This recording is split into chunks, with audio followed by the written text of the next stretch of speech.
Hey guys, welcome back to the channel. Today, we're starting part 1 of an awesome What If Deku was Nezu's underground hacker informant story. If you want to see part 2, drop a comment below and tell me what you think. Don't forget to like, subscribe, and share. Now let's jump into the story.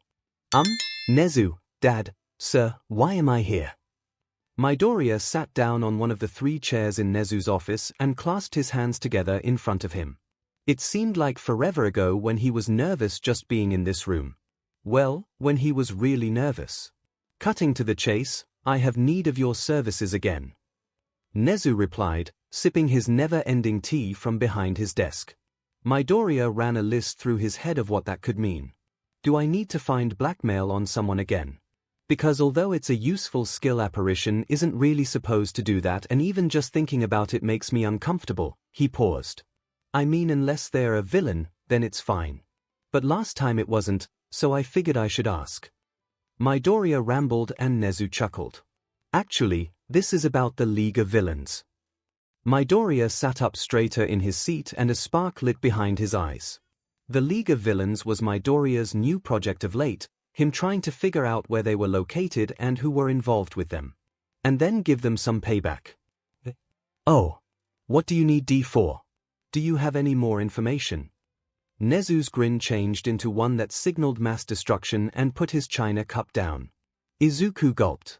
I need you to infiltrate the League of Villains. Nezu answered and Midoriya choked, before immediately starting to object. What? I don't think I can do that. I don't think it's physically possible for me to be able to do that. For one, I don't have enough physical abilities to do that, and 2, they know me. Midoriya's eyes were wide as he frantically tried to dissuade Nezu. I don't mean that you should meet up with them, but I want you to be an informant in the underground. Once you get in, you will start by collecting info on major grudges and territory battles going on in the area. You won't be in the immediate group of the League, just someone who sells quirk information to interested parties. And you will use what you have learned to pit villains against each other with the information you are selling.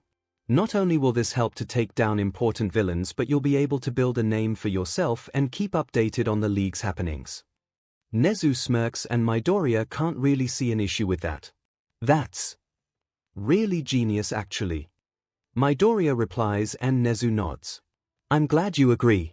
Of course, it's also useful that you weren't seen in the sports festival or the training camp, because this allows us to ensure that no one knows how you think and can connect the dots. Nezu expanded on his idea and Izuku frowned a bit. Well, at least me missing the training camp finally has a use instead of just leaving my classmates to die. Pain flickered in the student's eyes as he hunched in on himself. Nezu left his chair to put a comforting hand on his son's arm. I mean, I know it would be useless for me to attend anyway, seeing as I don't have a quirk, but I still wish I was there. No one knew that that was going to happen, and, I hate to say it, but even if we did, you wouldn't have been much help. You can't take people down with your mind alone. Unless you're telekinetic, but that's a whole different idea. But in any case, no one died, so it all turned out fine. Nezu patted Midoriya's head and moved to go back behind his desk. I maybe could have figured out they were going after Todoroki though. Midoriya countered, not moving from his hunched-up position. It's not your job to figure these things out. If I didn't catch it, then you wouldn't either. Plus, you helped get him back, so I think you should call it even. Nezu hopped onto his chair and poured more tea into his cup. Midoriya let out one more sigh, before focusing back on what his father figure needed from him. So, let me get this straight, you want me to fuel the fires between villains and get them to take each other down while feeding information to you? Yup. You caught on quick. Nezu answered. How exactly do you expect me to get this information or even be able to pass out information? Midoriya waited for a response, but Nezu just shrugged. I assumed it would be online, but you might want to ask some of your villain friends. Viper, perhaps. Him. I don't know if he still has connections though. Maybe I can set up a website or some form of DLVOI. Break into people's places to give them flash drives or notebooks of info. Or maybe I can set up an email through my incognito computer. Oh, or maybe I can get friends on the inside to drop info. Midoriya dissolved into a mumble puddle as he continued to imagine the possibilities to his new assignment. Alright, well, I'd suggest heading back to the dorms to set up a pinboard and work on this. Nezu interrupted and Midoriya stopped talking. Right. Alright, thanks Dad, I'll get right on this. He was about to leave when a thought came to him. By the way, am I supposed to not turn in any villains I find while doing this? Nezu thought for a moment before responding. Individuals, drag busts, and trafficking activity is fair game, but don't turn in any clients, more hidden or obscure villains. You don't want to be put on a watch list. Oh. And make sure not to get caught by Aizawa or Yagi. Got it. Another question, why is there a squirrel in the vents? Midoriya asked. Shh. Nezu looked up from the papers he just placed on his desk. Oh, him. I named him Tony. He seems to be harmless, but please don't mess with him too much. Right, sure, understandable, have a nice day. With that, Midoriya dragged his chair over to the vent opening and started to unscrew it. He had just stuck in his head when he screamed and fell onto the ground. The Fing Squirrel. The Fing Squirrel was staring at me, dead in my eyes. That was the scariest Fing thing I have ever seen, and I hate that you're laughing at me because I would like to see you win against that monster. Midoriya said all of that in one breath while Nezu cackled at his pain. Are you saying that I, a super genius, would lose against a squirrel that lives in the vents? Nezu laughed and Midoriya pouted. Yes, did you see that thing? You would very much lose. He crossed his arms, but made no move to get up from the floor. Sure. Nezu stopped laughing and went back to reading his papers. Wait, how am I supposed to leave? Because I'm not going back into Tony territory. Midoriya asked. You could leave through the door like a normal person. Nezu deadpanned and Midoriya groaned. But that's normal and boring. So screw that. Midoriya mumbled and instead walked over to the window that still didn't have a lock on it. He quickly opened it before Nezu could react and threw himself out of it. By D4. Why did I raise an idiot? Nezu sighed and turned back to his paperwork. Yo Mido, why did Nezu want to see you? Kirishima popped out from the kitchen and asked his friend as Midoriya entered the room. Oh, no reason really. He just wanted to make sure that I was keeping up with my hacking skills. Midoriya bypassed the common room and began making his way up the steps to his room. A few more people stopped him on the way to ask the same thing as Kirishima, but he gave the same answer to each and quickly made his way into his new room. It's weird, I've moved so many places this past year. From my mom's house, to Nezu's, then to Tsukachi's, and now the dorms.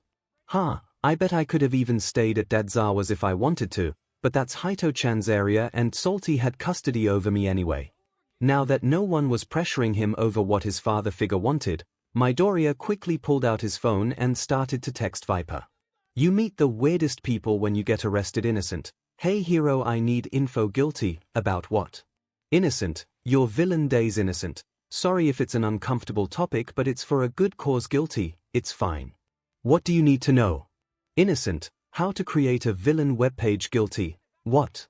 Innocent. Yeah, guilty. I'm not even gonna ask. Guilty. It depends on what the goal of the webpage is. Innocent. I need to become an informant for the villains. Guilty. What info are you going to give? Innocent. Only info about other villains. Innocent. Any ideas? Guilty. Some. Guilty. Are you going to be in any danger from this? Innocent. No. Innocent. They shouldn't even know it's me. Guilty. Good. Guilty. I'll send you a link to a couple. Innocent. Thanks, you're the best. Guilty. No prob. Midoriya had just transferred the links to his computer when his door was slammed open and 𝐭𝐴 walked in. Quickly, Midoriya closed his computer and spun around to face his friend. I'm not sure if Hito-chan's allowed to know what I'm doing, but I think it's safer to assume no. And I'm going to have to hide this from Dadzawa, Tsukachi, and All Might. It's like apparition all over again. Hito-chan. What are you doing here? Midoriya launched out of his chair to wrap his arms around his sibling's neck. How's Kaminari? 𝐭𝐴 stumbled back a few steps and batted Izuku's hands off of them. Once they were detangled from their brother, they responded. Hi 𝐭𝐴, so nice to see you. It's not like I care more about your boyfriend than you. No, asking how you are is definitely a priority of mine. 𝐶 mocked Midoriya, using a high-pitched and whiny voice. It didn't even faze the green-haired boy, he just kept smiling and waiting for an answer. 𝐶 sighed. "He's fine. Anyway, I was here to ask what Nezu wanted." That's all anyone wants to hear." Midoriya spun away from his door and flopped onto his bed. All he wanted to know was if I'd been keeping up with my hacking skills. I hate lying to Hito-chan. It makes me feel so guilty, but I don't want them to be caught up in any of the chaos this assignment could cause. Hey, it's interesting. Plus, for all we know it could have been another vigilante thing. 𝐶 replied and dragged Izuku's chair over to his bed and sat down in it. Haha, that's ironic. 1. Informant. 2. I have no need for secrecy anymore, I can just tell Dadzawa and Salty anything myself now. Midoriya sat up and bounced a bit on his bed. Speaking of apparition, I did just put another gang in jail. They were such idiots, one of them would make the cameras fuzzy when he passed to try to hide them, but then all I had to do was follow a line of fuzzy cameras. It was super easy. 𝐶 laughed, maybe for you. The rest of us don't exactly have access to every electronic device in the world. Yeah, but you guys have quirks. Midoriya countered and 𝐶 smirked. Oh yes, I see it now. Hiro brainwashes ground to tell them where a group of thugs went. Or maybe, Hiro uses quirk to get information out of someone that they didn't even know about. Yep, definitely have a leg up on you. Midoriya pouted at that answer and laid back down on his green sheets. You have Dadzawa teaching you stuff. And passed MIC. So did you, before UA started. 𝐶 pointed out and celebrated his victory. Well, you know what, USCK. Midoriya couldn't find something wrong with that statement, just like 𝐶 knew would happen. Silence reigned, but it wasn't awkward. Being pseudo-siblings, the two had gotten a lot closer, and sometimes just chilled in each other's rooms without talking. This time, though, 𝐶 seemed to want to continue the interrogation. Anything new with the league? I mean, it's cool if there's nothing, I was just wondering. Midoriya sat up. Nothing. It's SCKS. They're good at covering their tracks. Then he turned to face his best friend. Why do you ask? Dad is really stressed out about the league ever since they kidnapped Todoroki, and I want to help in any way possible. Plus, if I give him information before you do, I might become the favorite child again. 𝐶 spun the chair they were sitting on in a circle and then laughed at Midoriya's face. I have never been the favorite child. Maybe when he didn't know who I was, but I think I give Dadzawa an aneurysm every other day. Midoriya chuckled and remembered all of the times that he jumped out the vents or window and made Aizawa threaten to kill him. I beg to differ. I think Dad's used to all of your shenanigans by this point, so that doesn't negate any favorite child points. Also, you arrest villains and have been since you were super young. I think that makes you the favorite child. 𝐶 pointed out. I don't think arresting villains counts. Midoriya commented. Plus, you're at least going to arrest villains the legal way. Thus you are the favorite child. Still wrong. But, I know you're at least Nezu's favorite child. 𝐶 replied. I'm Nezu's only child. So that makes me the favorite and the least favorite child. Midoriya countered. Still makes me right. Shut up. And here I thought that villains were supposed to be subtle and hidden in the shadows, and yet I have spent TWOF seconds on the first page of Google and found 10 villain and gang grudges. What the F? Midoriya thought as he walked to his classroom. He had Google open on his phone and a bunch of newspapers about villain and gang wars had immediately popped up. I did not expect this SHT to be so easy. The first step for Midoriya was to set himself in the middle of a gang war. You know, like normal people do. If I can have two sides using my advice, then I could probably get recommended to other villain organizations and such. Midoriya quickly skimmed through a couple newspaper articles, keeping pages up that made it seem like the gangs were connected but not too dangerous to get involved in them. He didn't want to be killed without getting anywhere even if he was a non. Midoriya looked up from his phone for a second to make sure that no one around him was watching. Then, he activated the incognito software he programmed into it and went to his texts to find some of the links Viper sent him. Again, making sure that no one would see what he was doing, Midoriya opened one of the links and began reading through the information on it. Please enter your name. Giant letters covered the opening page of the website and Midoriya frowned. DMN, I bet they need me to enter a villain name so they know who I am. But I don't have a villain name. What am I supposed to do in this situation? Midoriya kept staring at his phone, but no answer popped up at him. I mean, I could make one up, but what if they look elsewhere and see that it's false? You know what, I might as well give it a try. Please enter your name, Wraith. Immediately, the background changed and Midoriya was let into the server. Most of the info was encrypted with a code, but he figured it out pretty early on and ran the website through an automatic translator. Apparently, there was a villain already named Wraith, so that's why it let him in.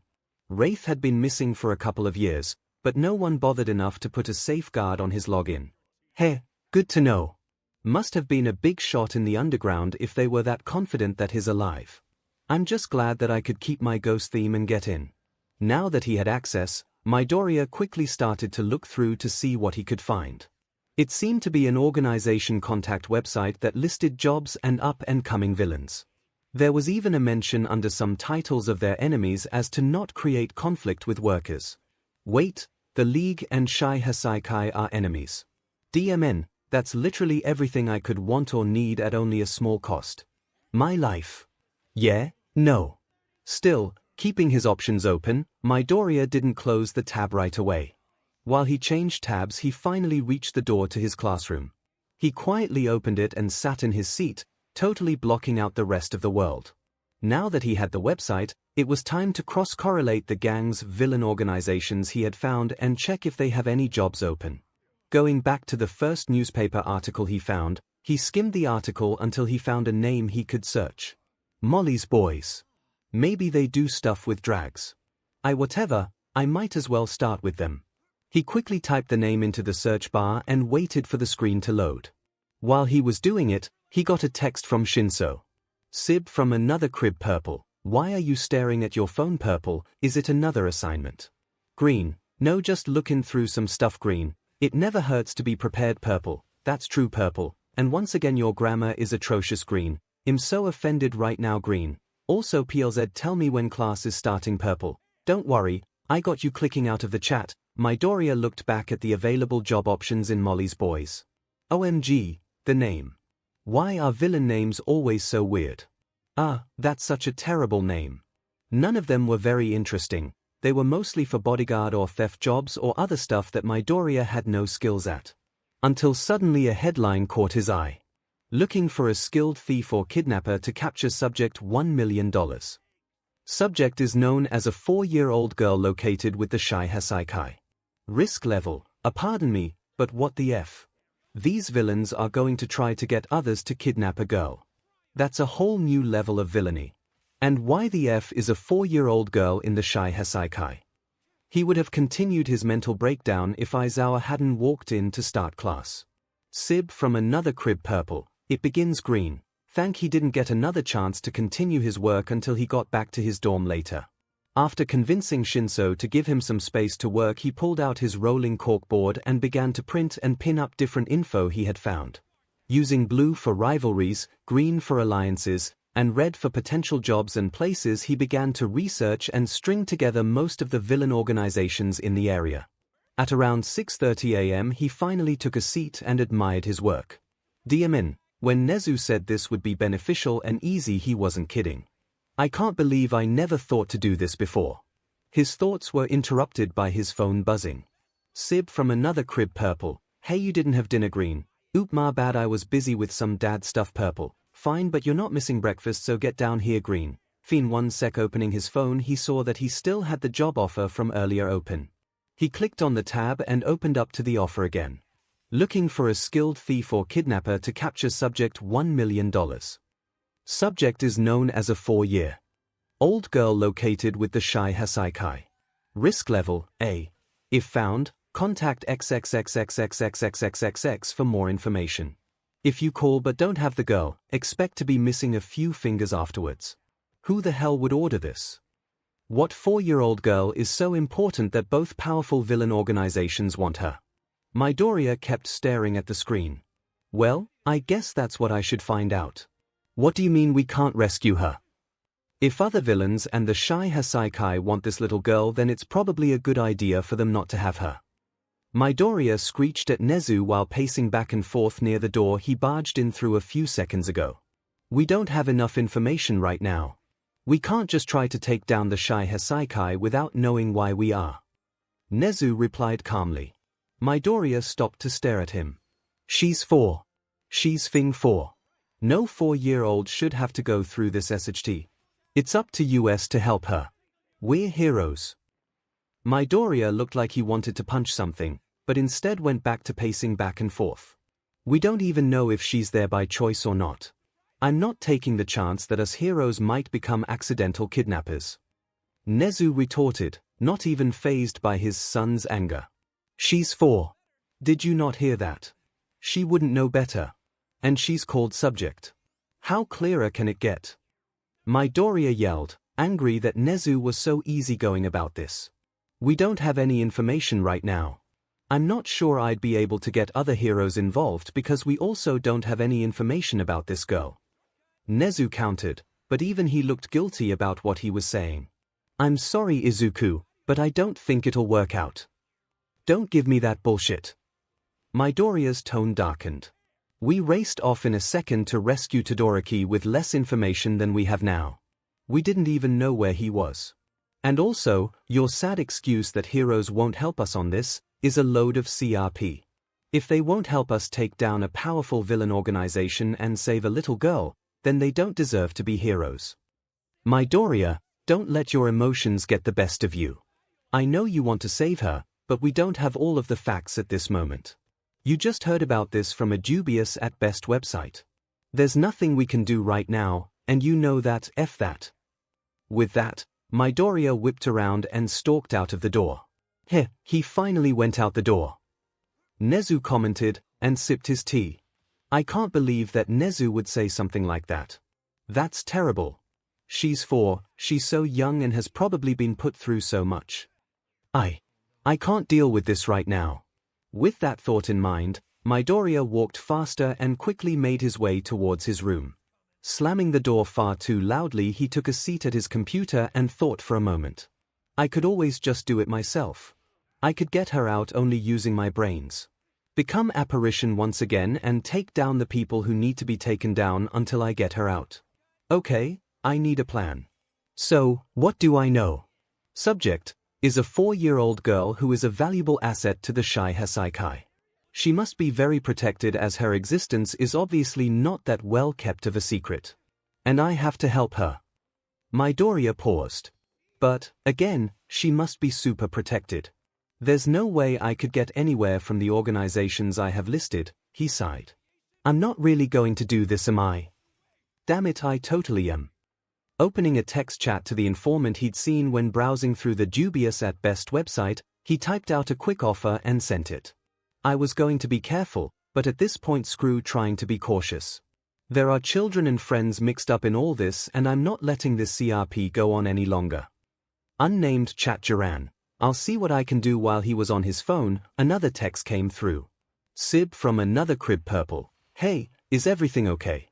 Purple, I heard your door slam. Purple, it was pretty loud. Green, no, I'm good. Green, I'm a bit stuck on a case so I got annoyed. Purple, okay then, I'm so used to lying to everyone, so why does it hurt so bad now? Midoriya sighed and leaned back in his chair. Oh well, they'll understand when they learn. Purple, come down, say to made snacks. Green, I would kill a god for these cookies. Mina ummed as she lay down next to the couch. I would like to see you try. Kaminari shot back at her. You know I would. Mina replied as she reached for another. ♯Shinso smacked her fingers away and grabbed it instead. No, not the cookie. Ha, snooze you lose. However, instead of eating it, the purple-haired child gave it to Midoriya. Midoriya was sitting on the packed couch, reading something. Thanks. Midoriya shoved the cookie in his mouth, but didn't look away from his book. No problem. Shinso answered, squeezing in the spot next to him. Though I'm kinda surprised you didn't get one for yourself. I know. I just remembered that we're going to have a pop quiz tomorrow in art, so I decided that I should study now. Midoriya replied after having just swallowed his cookie. We have a what? Uraraka screeched. This got Midoriya to look up from the textbook. Oh, did you not know? Yeah, Midnight Sensei is giving us a surprise quiz tomorrow. How do you know this? Yorozu asked, even as she was sneaking to read over Midoriya's shoulder. I, accidentally, might I add, hacked her email and saw her bragging about it to Aizawa-sensei. Midoriya moved so Momo could see the book better, and for an instant everything was quiet. SHT. Language. I'm going to fail. How do you accidentally hack into someone's email? Thanks Mido, we owe you. The common room quickly cleared out, everyone grabbing a couple of cookies while they sprinted from the room. Soon only Shinso, Midoriya, Ida, Todoroki, and Yorozu were left in the room. Study buddies. Shinso suggested. Study buddies. Everyone replied. This week has been hectic. Even with Izuku not giving me villains, I've arrested almost 50 civilians in these past 7 days. I mean, some were because of simple and harmless crimes, but even then, that's a lot. Tsukachi banged his head on the dining room table and Midoriya, Shinso, and Dadzawa laughed a little. Is it just a random week of crime, or do you think there's something else going on? Eraserhead asked, ever the suspicious one. The detective shrugged. You never know, I suppose. But I'm just guessing it's just a strange week. Then he paused. But this isn't the time to talk about work. Ever since Izuku has moved into the dorms, I haven't seen you guys that much. How have you been? At that moment Present MIC threw the door open. Aizawa was half standing, arm reaching towards his neck as the loud hero yelled, I'm back. And with dessert. Eraserhead sighed and sat back down, earning a laugh from Shinso. You were ready to attack your own husband. They cackled, making Dadzawa glare at them. Wouldn't be the first time, I'm guessing, Midoriya added in, smiling. Present MIC nodded with that statement, showing that he was right in that assumption. Anyway, Yamada said, swinging his bag around. How was school for you kiddies? The two siblings shared a look before turning to glare at Aizawa, who was supporting a SHT grin. Logical ruse. They deadpanned in unison. Aizawa's cackle was Nezu-worthy. Tsukachi sighed. Will you stop torturing your children, Shouter? Never. Past Emissy chuckled before pecking his husband on the lips and taking a seat at the table. Well, I think it's good for them. Builds character. Okay, I understand that nowadays trauma and character building are the same thing, but can we get a pass? And Todoroki. And maybe Yorozu, who's already perfect as she is. Midoriya joked. Aizawa snorted. No can do. It's too much fun. Why do I trust you? Izuku sighed, dropping his head on the table. The group laughed again, but Midoriya's chuckles were interrupted by Izuku's phono buzzing. Turning it on, he saw the new update. Unnamed chat Jiran, I'll meet you in 2 days. 6am. At XXXX. Izuku stared at his phone in shock for a moment before setting up a reminder. I need to figure out how to play this. I can't just say, hey, give me Shigaraki and the Shihasaikai number instead of meeting up, obviously. However, it could be a test or something. I don't know what to do. I mean, he doesn't know anything about me yet, so there's probably going to be some of that. I'll bring some villain analysis maybe. Would that work? What if Ku? Izuku? Hey. Midoriya looked up to see his family giving him a mix of confused and concerned looks. What's up? Tsukachi asked. Oh, it's nothing. At the unconvinced looks he got, he continued. No, seriously, it was just something Nezu asked. He was giving me some info. I can't really tell you about it. Oh. Okay. Haha, sorry. Anyway, what did you get for dessert? With that the mood lightened a little and they dissolved back into light conversation. Izuku missed the concerned and suspicious looks he was getting from Shinso and Aizawa. Arriving back at the dorms later, Midoriya noticed that only the guys were in the common room. Where is everyone else? Sleepover. Momo's room, I think. Tokoyami and Aoyama are there too. Todoroki responded from where he was watching TV upside down on the couch. Okay, thanks. He responded before heading toward the girls' side of the dorms. Yo, what are you doing? ♀♀ said, popping up next to him. I wanna ask the girls to teach me how to do makeup. I'm sorry, what? ♀♀ looked like he had just told them that he wanted to kill their cat. Well, ♀♀'s cat. Technically it isn't Midoriya's, yet. I'm interested, what can I say? I can't exactly tell them I want to change my face to look feminine for the meeting. Fine, you've convinced me. I'm going too. I didn't try to convince them. Maybe they want to keep an eye on me. Oh well. That's the spirit. Izuku smiled at his sibling. Then Todoroki also appeared next to the duo. Sorry, I overheard your conversation. Do you think they could teach me how to cover up my scar? Todoroki questioned, and Midoriya felt the sadness rise up in him. I'm sure they would be happy to. Midoriya replied, and shared a look with ♀♀. They too looked sad at Todoroki's question. Yeah, the more the merrier. ♀♀ answered. I mean, if they accept any of us to begin with. They'll definitely accept you. I think this is a no-boys zone, for now at least, so you would be allowed in. Midoriya commented, and ♀♀ shrugged. Todoroki smiled a bit at the back and forth, which made both of the siblings feel proud. They both felt like Todoroki needed a happier time, especially after the attack and kidnapping at the training camp. Way too soon the trio arrived outside of Momo's room. They exchanged a nervous glance before hesitantly knocking on the door. Almost immediately the door swung open to reveal a fancily dressed Uraraka. Hi. What are you guys doing here? She asked, confused. You see, the thing is, Midoriya started, looking between ♀♀ and Todoroki for help. Thankfully, ♀♀ stepped in before their brother could make a fool of himself. We were wondering if we could join you for makeovers. ♀♀ deadpanned, and Uraraka's eyes widened. Oh, let me check. I'll be right back. Uraraka closed the door, and the group could barely hear a conversation taking place behind it. Wow, these rooms are more soundproof than I expected. After a bit, the door opened again, but this time Tsuyu was the one there. Come on in, Kiro. She spoke up, and the trio hesitantly entered the fancy room. The floor and vanity were littered with nail polish, makeup, and various other mini torture devices. The girls were all wearing their nice outfits, and it looked like Aoyama had even borrowed something from Momo. Their friends all watched as the three of them took a seat. Okay, so I was hoping you could teach me how to do some makeup stuff and maybe some drag. IDK, maybe it would be cross-dressing. Or cosplay. Yeah. Thankfully the others weren't too weirded out by Midoriya's request. Actually, they look pretty eager to do this. Here. Yes. I've always wanted to see cross-dressing in action.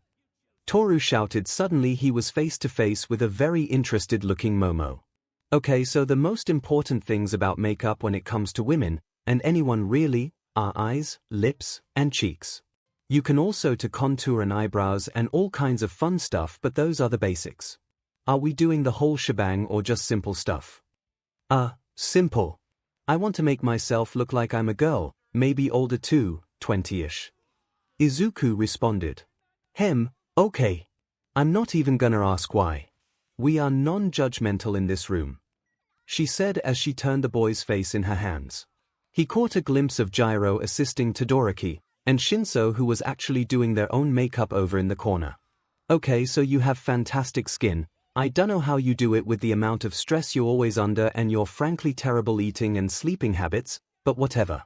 I'm just gonna go straight to your eyes. She spent the better part of the next hour or so explaining mascara, eyeliner, eyeshadow, blending, and wings to him. Doing one side and having him practice on the other. She then moved on to showing him lip lining and minor contour techniques. Your face is very naturally feminine, Midoriya. You look really good. Yaoyorozu said as she stepped back to admire her work. Looking at the finished work in the mirror they were using, he was shocked and kind of freaked out to see how much he looked like his mother. I kind of look like my mom. The room stopped at the little reminder of her. They didn't know most of the story, but they knew she was out of custody of him for what she had done. Sorry. Momo responded, not sure how to act. Oh. No, it's fine. I guess in this case it's a good thing. I dunno, it's not that big of a... He stopped as he saw Todoroki. The boy was scarless and was sporting blue and red eyeshadow and sharp wings. The others also turned and began to gush over his face as the two of them stared at each other. Coughing lightly, he turned away and met Shinso's knowing gaze. The purple-haired child wiggled their eyebrows until Midoriya frowned. "Shut up," Midoriya mouthed, and Shinso took that as a sign to reply. "Seems like someone has a crush." They replied. "I will murder you in your sleep," Midoriya countered. Shinso just smirked and went back to doing their makeup chapter text. "I should probably feel worse about this than I do," Midoriya thought as he stole makeup from Yorozu's room. "But it's a necessity at this point, so I guess I'ma just steal this." Midoriya quickly ran through the hallways, hoping Ida didn't hear him and try to berate him for it. "I really should have come up with an excuse for why I need this makeup before I went and stole it. Too late now, I guess," he muttered. Thankfully, Izuku got to and went inside his room before anyone noticed he was gone in the first place. Dumping the supplies on his bed, he pulled out a backpack to start packing what he would need. "Okay, I need a laptop, obviously, and some trackers. No, that's stupid. If they find those, the whole operation is down. I should also bring my phone, but with a different case. I doubt they'll like my All Might one. What else? Oh yeah, a first aid kit. A good one." While he was thinking, Midoriya went around his room to gather all of the requirements. He picked up his old laptop, still good, but replaceable and without all of the hacks he programmed into the new one. Then he rummaged through his first aid drawer until he found his most in-depth first aid kit. He put the two in his backpack and started to figure out his story. "Well, my name is Wraith, or Akatani Mikumo, if they asked for it, and I'm the old Wraith's protege." "Hold up, isn't Mikumo a boy's name?" Whatever, I doubt they'll ask." "Cool, is that all I need?" He paused and racked his brain for anything he could be forgetting. "OSHT. I need a quirk. Probably a technological one. But am I good enough with technology for it to be like a quirk? Probably not. Oh, what the hell, I'll just ask Nezu." Unnamed chat. Midoriya, "Hey, if I were to have a quirk, what would it be?" Midoriya, "Be specific." PLZ Midoriya, "I need this soon. By the way, Nezu, come to my office before school tomorrow. I'll have it written down by then." Midoriya, "Thanks, will do Nezu. Also, if you text your contacts like this, we're going to have an issue, Nezu. By that I mean you will lose all of your contacts, Midoriya."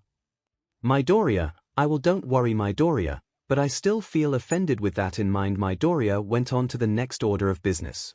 He plugged his phone into his computer and began to upload all of the contacts on it onto his computer.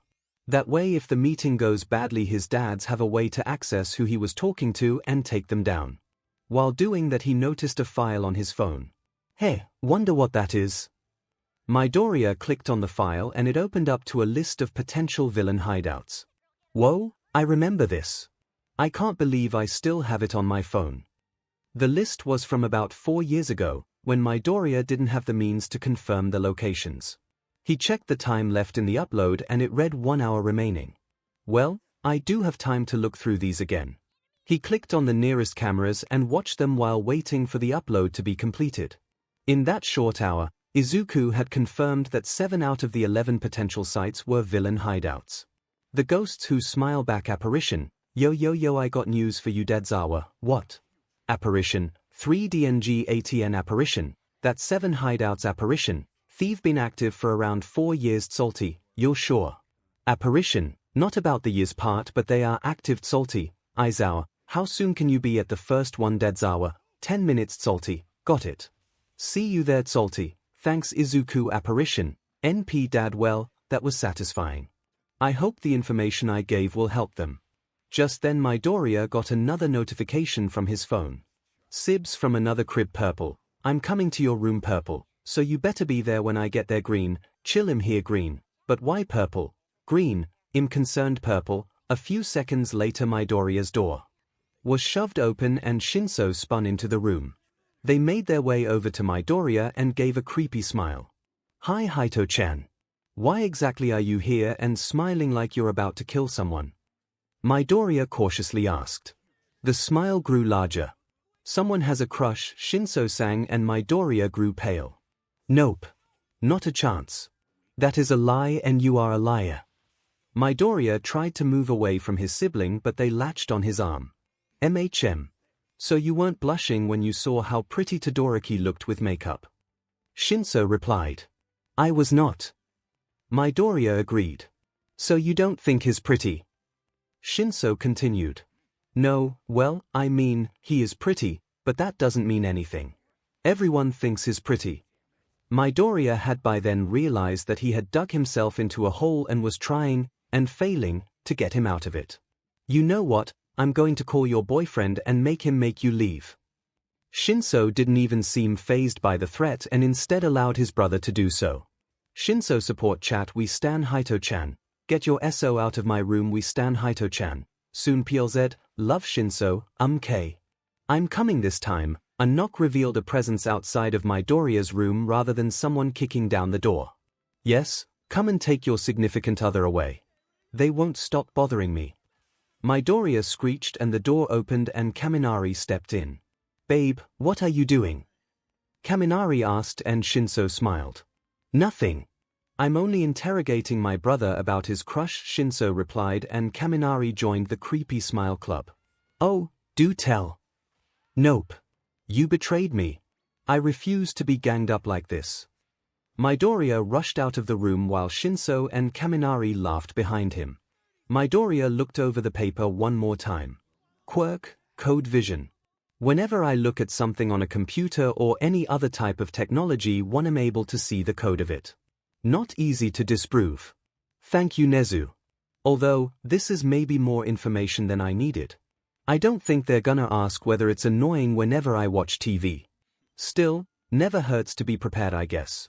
Time had flown quickly, almost 2 days passing in the blink of an eye. Now it was time for Midoriya to go and meet Jiran. Or, as everyone else thought, go train with Nezu for the evening. Something about learning the city maps or some SHT like that.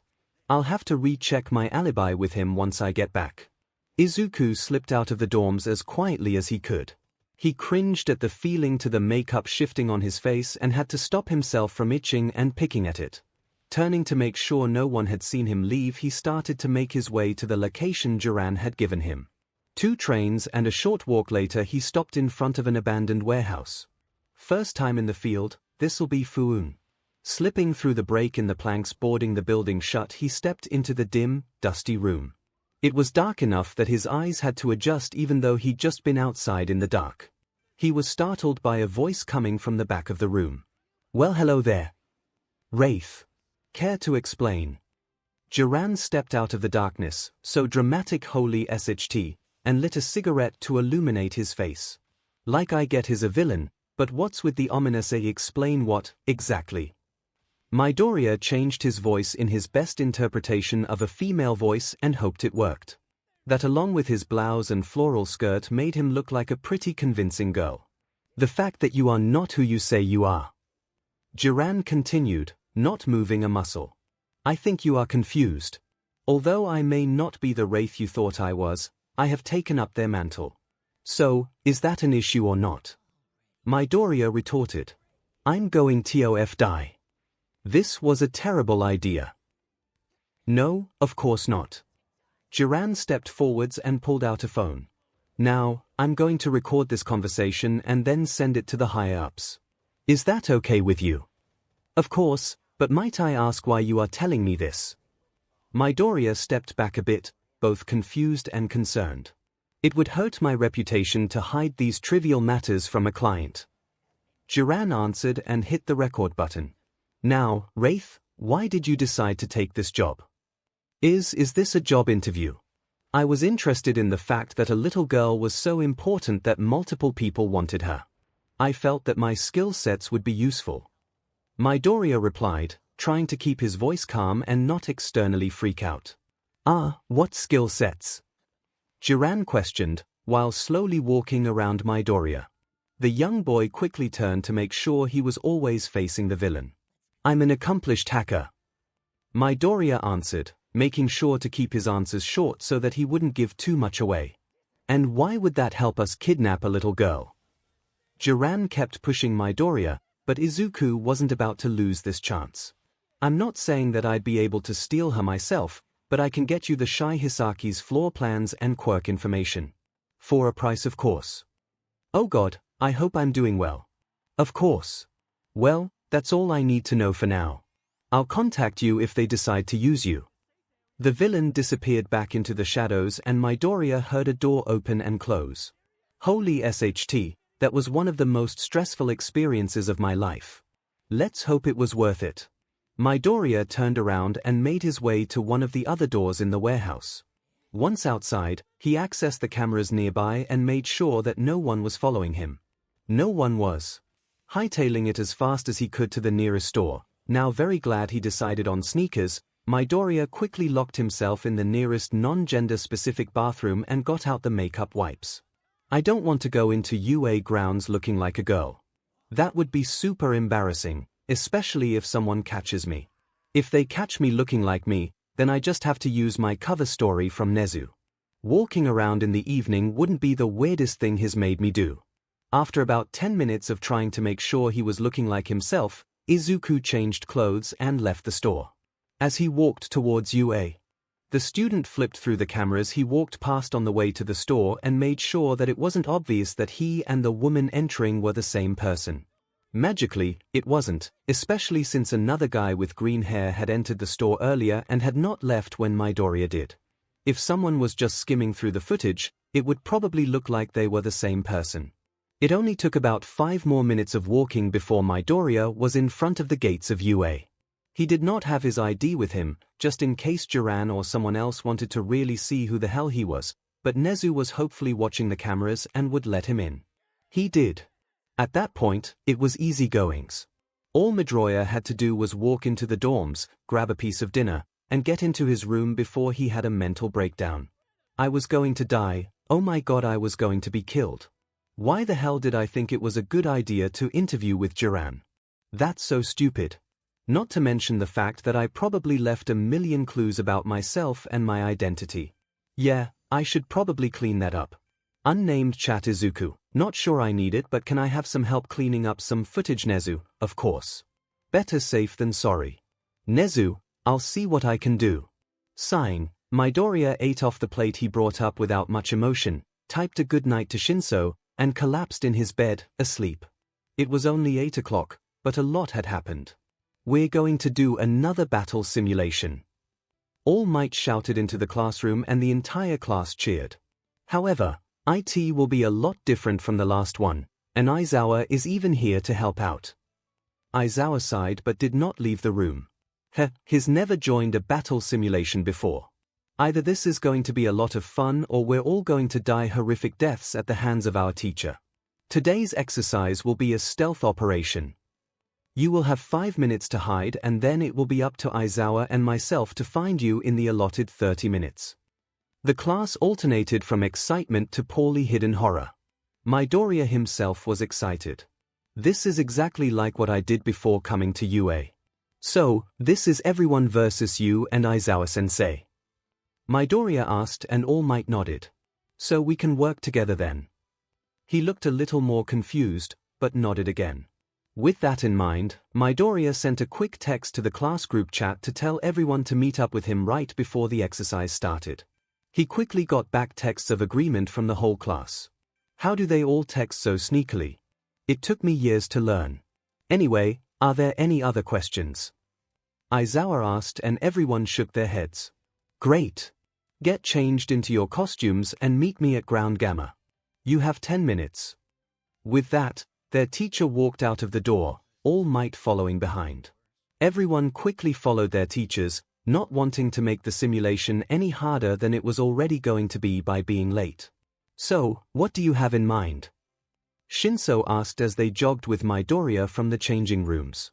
Both teenagers had become MSTRs at the art of changing quickly and were already done. Well, we're gonna be in Ground Gamma, right? A fun fact about Ground Gamma is that it has a bunch of secret tunnels underneath it. Basically a bunch of bunkers and secret passageways. I should be able to hack into them so we can all get in and then change the passwords they require so Aizawa can't. And even if he does get in, we can always keep moving and I can keep changing the passwords and such. But what if All Might teams up with Aizawa and smashes through the doors? Shinso asked, and Midoriya halted for a second before catching up to his sibling. Good question. I have a basic idea of what we should do, but we should ask our classmates for other ideas as well. Midoriya replied, and Shinso nodded. You just want to hear Todoroki talk, don't you? Because you have a crush, Shinso commented, and Midoriya tripped on nothing. That's not it at all. Izuku spoke up, flustered. And even if I did have a crush, which I don't, there's no reason that I would want that. That's just weird. Oh my god. You're so flustered. It's funny. Shinso cackled and Midoriya punched him. Shut up. I don't even have a crush. I just thought he looked pretty with makeup, that's it. Midoriya retorted and Shinso snickered. Sure. The brainwasher and his friend walked through into Ground Gamma at those words, and Midoriya hoped that would end the conversation. Sadly, Shinso wasn't done. Just so you know, most crushes begin with physical attraction. Midoriya growled and moved to attack his friend, but a voice stopped him. You said you had a plan, Kero. Tsuyu and a group of girls walked up to the siblings and Midoriya halted his attack. Yes, but I shouldn't talk about it here. Aizawa-sensei could hear. The group nodded and kept walking. As they waited on the rest of the class to join them at the ground, Midoriya could hear All Might talk to Aizawa. Are you sure that this exercise is a good idea? He whispered. Aizawa looked at him funny and nodded. Well, I mean, not a lot of students have good quirks for something like this. So they just shouldn't learn. The funny look turned into a glare. All Might rubbed the back of his neck sheepishly. Well, if you have to be hiding from a villain, then you shouldn't really be fighting them in the first place. If you know your strength, and who you can fight and win, then you wouldn't have to be running away or hiding. The glare gets worse. You qualify stealth and knowing how to hide as running away. As if underground heroes don't do this every day. As if the one thing that can make a mission go awry can just be the villains knowing you're there. This is a skill that needs to be known. Right now they will learn to hide. Then they will learn to sneak around. It's one thing at a time, All Might. You can't just tell them to sneak around and for them to immediately know how to do it. Well, yes, of course, but most of these students will not be underground heroes. So why would they need to know it? Because it's useful. And they should have a well-rounded skill set. Do you even hear yourself? Aizawa, not wanting to hear any more of All Might's bullshit, did a quick head count and saw that everyone was there. All right.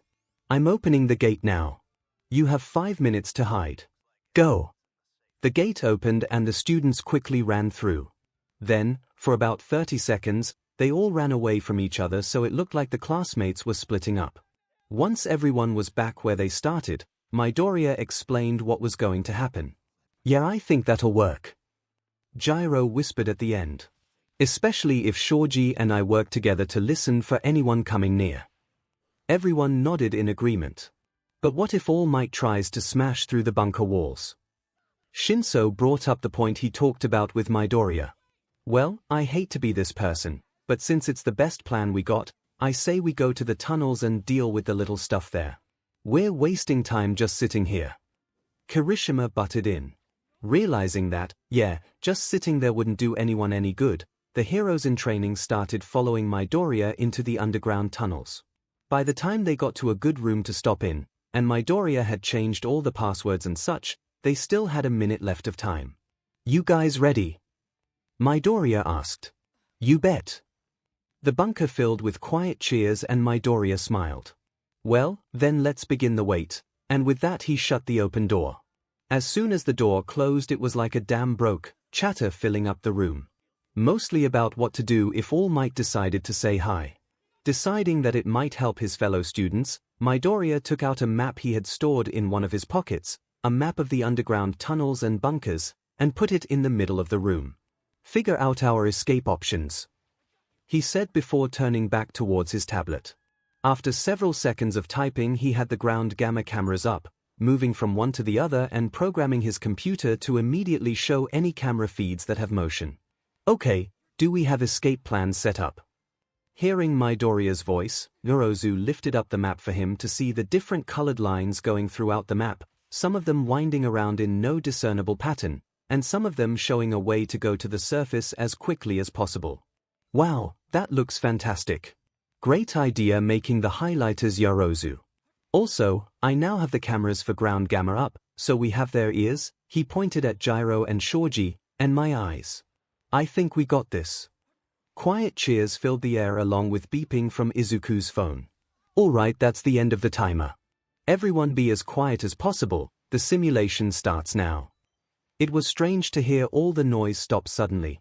Midoriya was used to there always being some sort of background noise, whether it be chatter or just leaves in the wind, but, with it being underground, there was none of that. Now they just had to wait the teachers out, or have one of their backup plans work. Suddenly, the quiet silence was broken by, surprisingly enough, Todoroki. He started to hum Secret Tunnel under his breath and the entire room slowly turned to stare at him. Gyro joined in without looking up, followed by Tokoyami, Midoriya, and ♯. Soon enough, the five reached the chorus and everyone who had joined the humming parade, except for Todoroki, started to belt the lyrics. Secret Tunnel. Secret Tunnel. Through the mountain. Secret, secret, secret tunnel. They then dissolved into laughter, ignoring the confused stares of their peers. Aren't we supposed to be quiet? Uraraka asked and ♯replied with an eloquent "O.S.E. They're F coming." Kaminari screeched while looking at the computer screen. The group had lasted 20 of the 30 minutes, around half of it being spent on Aizawa attempting to get All Might to check roofs and the tunnels while the underground hero explored the ground and inside of buildings. Eventually the two had come to an agreement and found the nearest entrance to the massive secret tunnels, a large open pipeline halfway across the area. Midoriya clapped to get everyone's attention. Okay.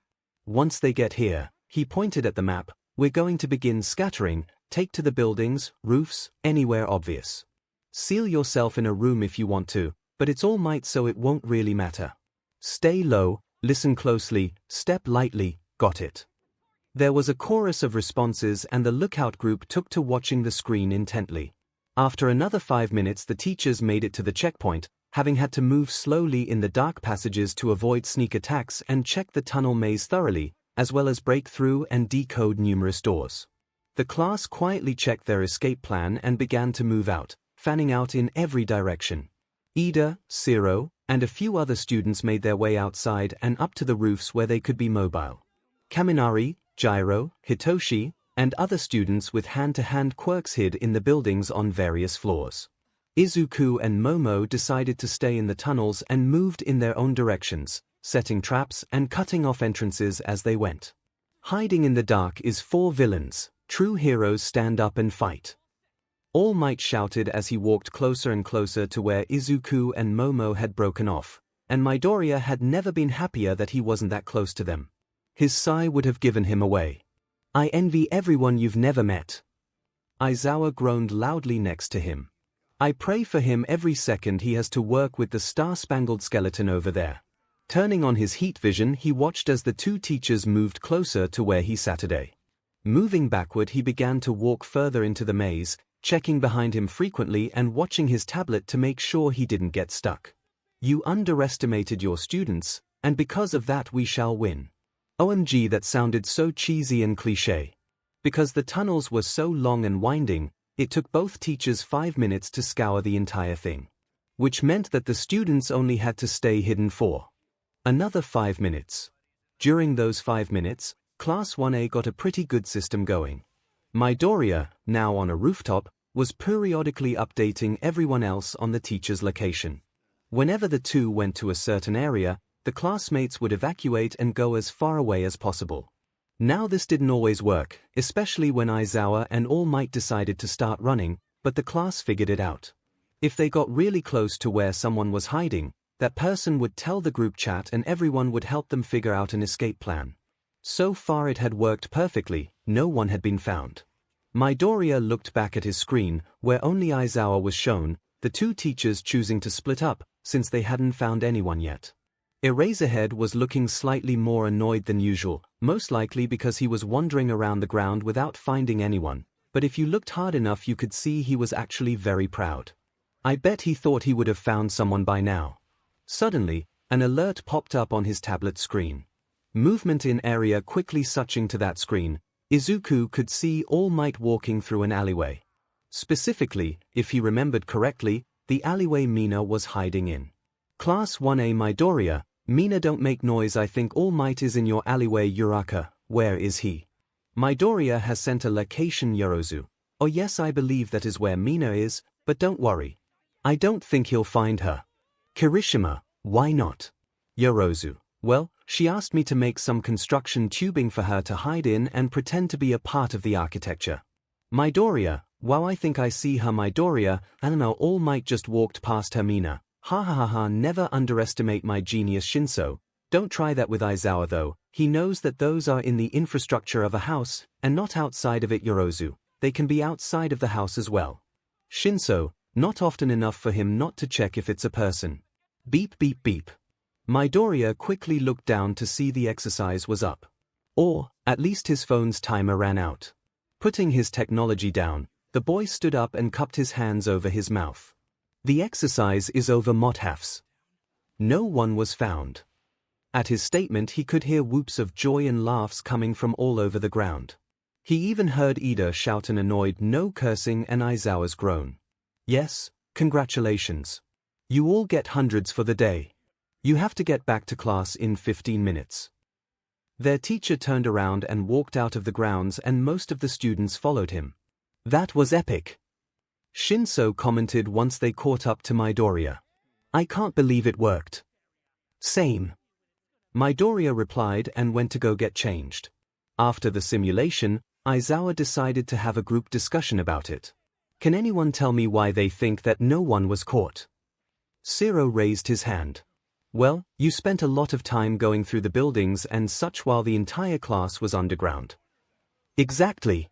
We wasted about 20 minutes of time scouring the ground, looking in places you guys weren't. Then, once I figured it out, we both had to look through the entirety of the tunnel system. If you guys had all split up and not gone underground, what do you think would have happened? Soto answered this time, most of us would have been found. You guys had to start a 20-minute search all over again with only about 5 minutes left. Aizawa nodded. Yes. But this is not to say that it was only luck that allowed no one to be caught. Quite the opposite.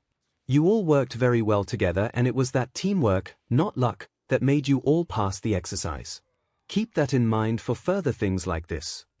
He looked around to make sure that everyone was paying at least a little bit of attention. Dismissed, go to lunch. Shinso and Midoriya immediately started walking together towards their favorite lunch tree, until Midoriya's phone started ringing. The boy ignored it, until Shinso pointed out that whoever was calling during school, so it might be a big deal. Midoriya agreed and pulled out his phone, blanching. You okay? Is something wrong? Who's calling you? Shinso tried to peer around their brother to see the contact name, but Midoriya quickly started walking away from them and out the doors. Izuku practically ran to a quiet location, making sure no one was there, and answered the phone. How can I help you, Jiran? He asked, his voice sounding a lot more steady and nonplussed than he felt. Wraith.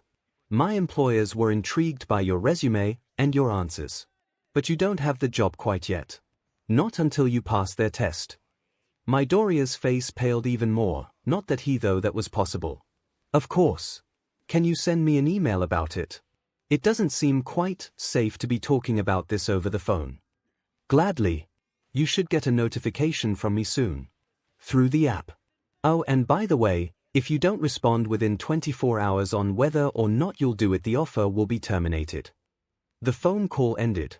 Totally numb through fear and nerves, Midoriya walked towards his sibling, making sure to plaster a smile on his face until he actually felt like he meant it. Once he reached Shinso, he hoisted himself into the tree and quickly made his way to a comfortable spot. He then met Shinso's gaze, and even though he couldn't have been gone for more than 2 minutes, Shinso was looking at him very concerned. Who was it? The student asked. Midoriya lied on the spot, it was Tsukochi. I saw the name and I got so worried that something had happened, so I freaked out. Nothing had happened though. He just knew it was my lunchtime and was giving me an update on one of the hideouts I gave him.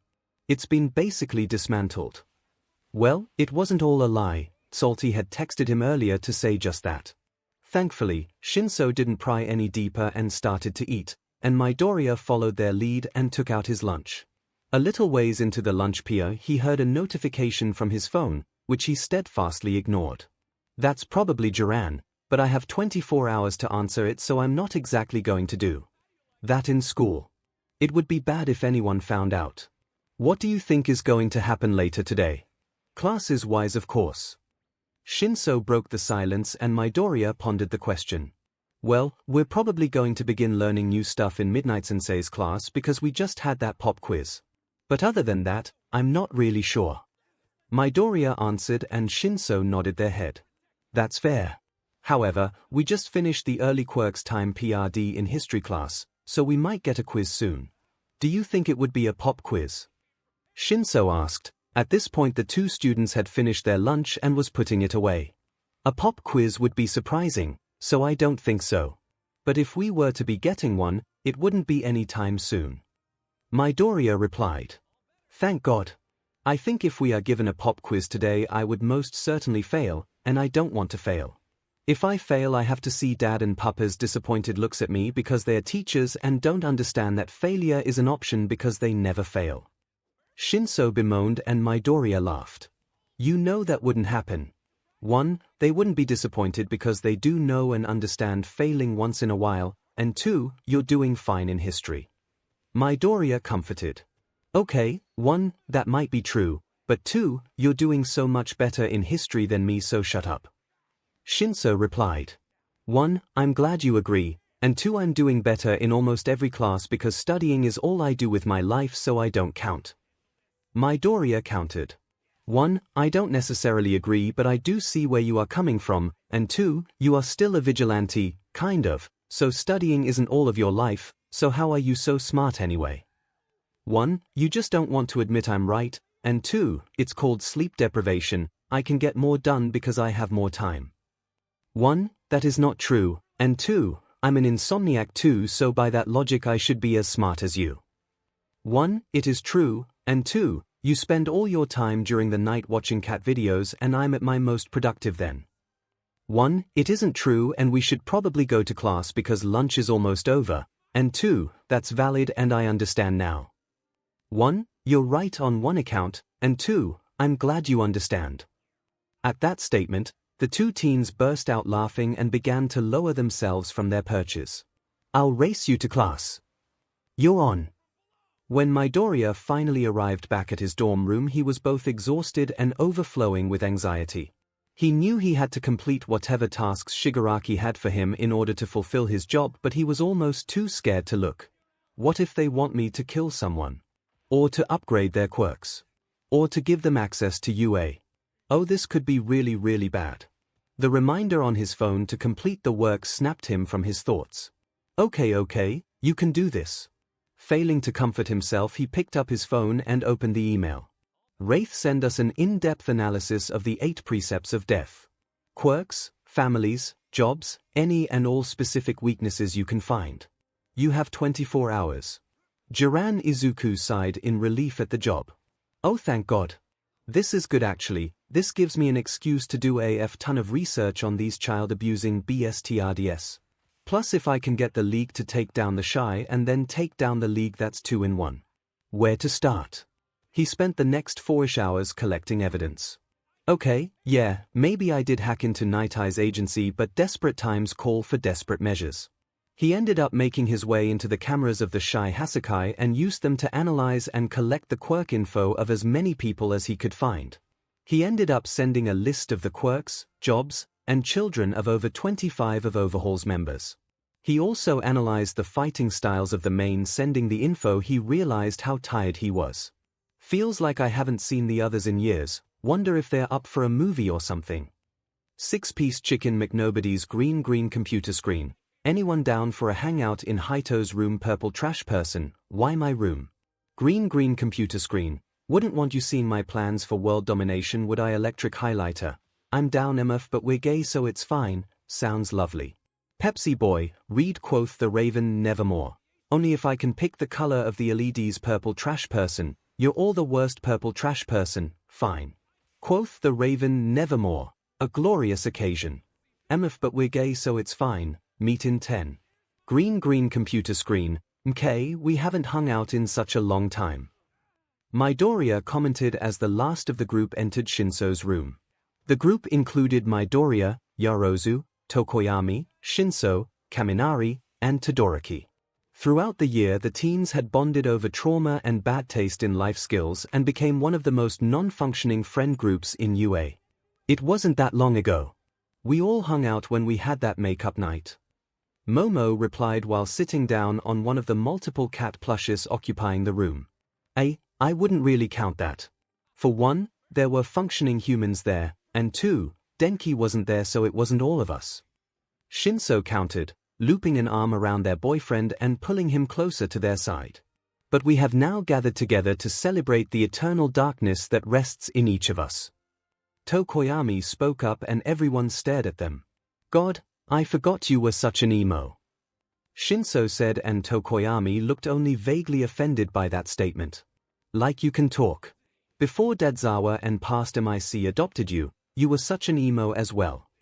Midoriya called Shinso out on his bullshit and Kaminari laughed. Oh, I can believe that. I'm surprised you're not an emo still. The boyfriend cackled and the rest of the group cracked a smile, even Todoroki. Shut up. Shinso growled and everyone laughed harder. On to a different topic. What's up with everyone? Not much other than school, but you guys know all about that. Yaozu replied. Although I'm grateful nothing bad has happened recently, it has become a little boring. Boring? We have a test every day at this point. How is that boring? Kaminari screeched and Momo shrugged. You know what, it's probably because you're a genius. I'm not a genius, everyone groaned at the blatant lie, it's because there aren't tests every day. We didn't have one this entire week. Which means we'll have one tomorrow. Just you wait. Kaminari replied and Yaozu shrugged again, at this point realizing that nothing would change his mind. What have you been up to, Midoriya? Todoroki finally spoke and everyone turned to face him. You haven't been around as often. That's true. Shinso agreed. Well, you know me, I'm off debating the laws of the universe. Midoriya replied, because he couldn't exactly say oh I'm working a secret mission for Nezu that will hopefully make the underground destroy itself. So far it's going badly and all that is happening is I'm being dragged into a fight between two superpowers. Oh, and what have you found out, oh wise one? Shinso asked, smirking. Humans are animals, therefore there are only two types of people in this world, aces and furries. Midoriya replied and everyone stared at him. What? I am concerned about what goes through your mind. Yaozu spoke up and everyone nodded in agreement. Honestly, same. This is my brain right now. Off-key poorly played recorder begins which cues this horrible kazooing noise. Enter bear stage left. From the depths of hell rise some skeletons boom boxing spooky scary skeletons and breakdancing. The bear walks toward the skeletons. The music stops. The skeletons pelt the bear with kazoos and stab him with the recorders. Exit bear stage right, dead. The CYCL continues. There is so much bloodshed. Never has there been a more gruesome genocide. Everything dies. Midoriya stopped speaking to see aghast looks from his friends. What a mad bouquet of darkness. Tokoyami said, they were the only unaffected one in the group. I think what you mean to say is, what the F? Shinso countered and Tokoyami nodded. That works too. Our weekends. My savior. Midoriya was relaxing in his bed, doing absolutely nothing besides staring at the ceiling and thinking. No tests, no quizzes, no school-related things. Wait, don't I have an essay due Monday? No tests, no quizzes, no school-related things. At that moment, Shinso barged into his room. Hey Zuko, if you look over my essay I'll look over yours. Could you kindly shut the F up? He twisted his head to look at his sibling. Also, wasn't my door locked? They shrug and held up lockpicks. Midoriya just sighs. I'm like 3/4 of the way done, so come back in an hour. Nope. Just tell me what you're doing yours on. I want to compare it to mine. The essay was given to them by midnight a week ago, and it was about how quirks affected art. So basically, I'm doing mine about this guy, his name escapes me at the moment, who was one of the first people to get an art-related quirk. It was like paint photocopy or something, which is a really stupid name, so it may or may not be the correct one. Anyway, he could basically look at something and copy all of the details onto a painting, making his paintings the most realistic copies ever created. To add on to all of that, at that point in time most people thought that all quirks were mutation-based, or at least obvious, so this guy became a legend for his actual talent. Made millions too. Midoriya finally took a breath and asked his own question. What are you doing? ♀ threw their computer at Midoriya.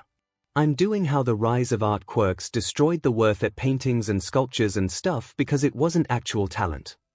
Basically all works of art just started becoming super, well, not cheap, but they lost a lot of value.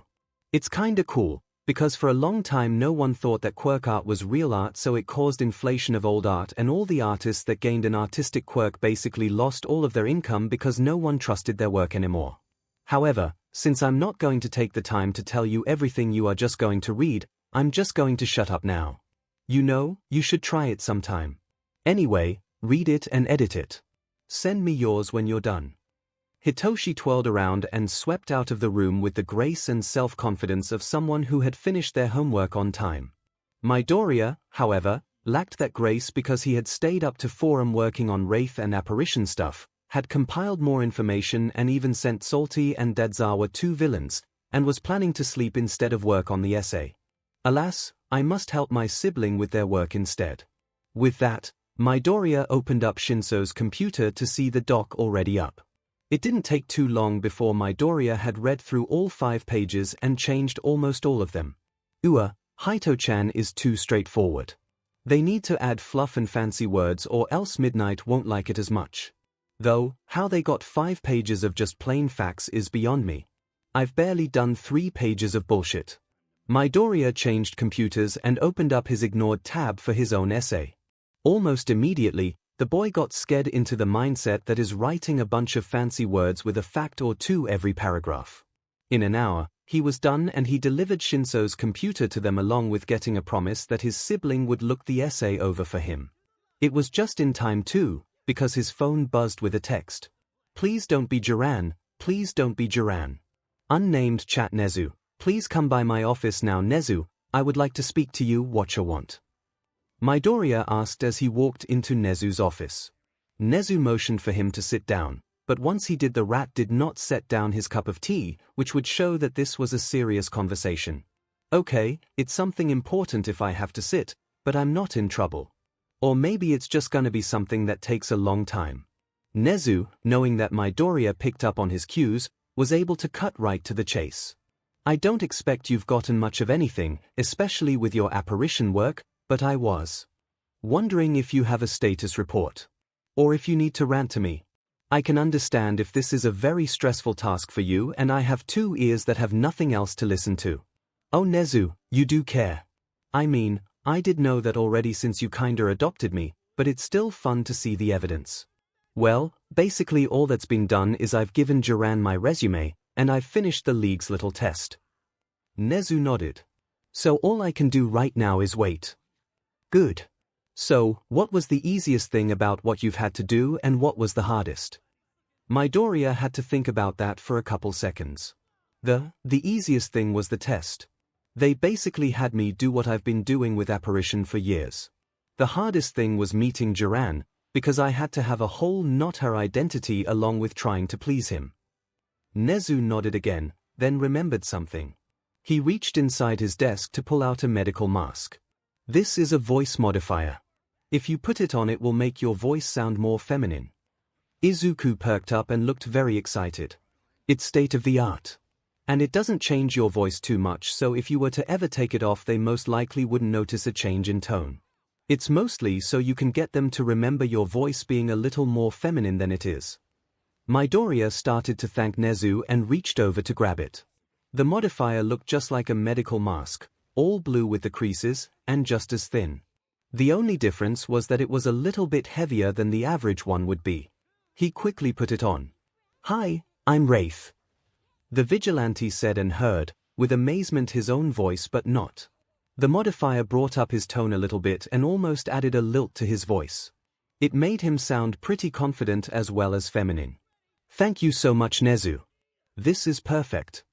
"You're welcome. Don't break it, please."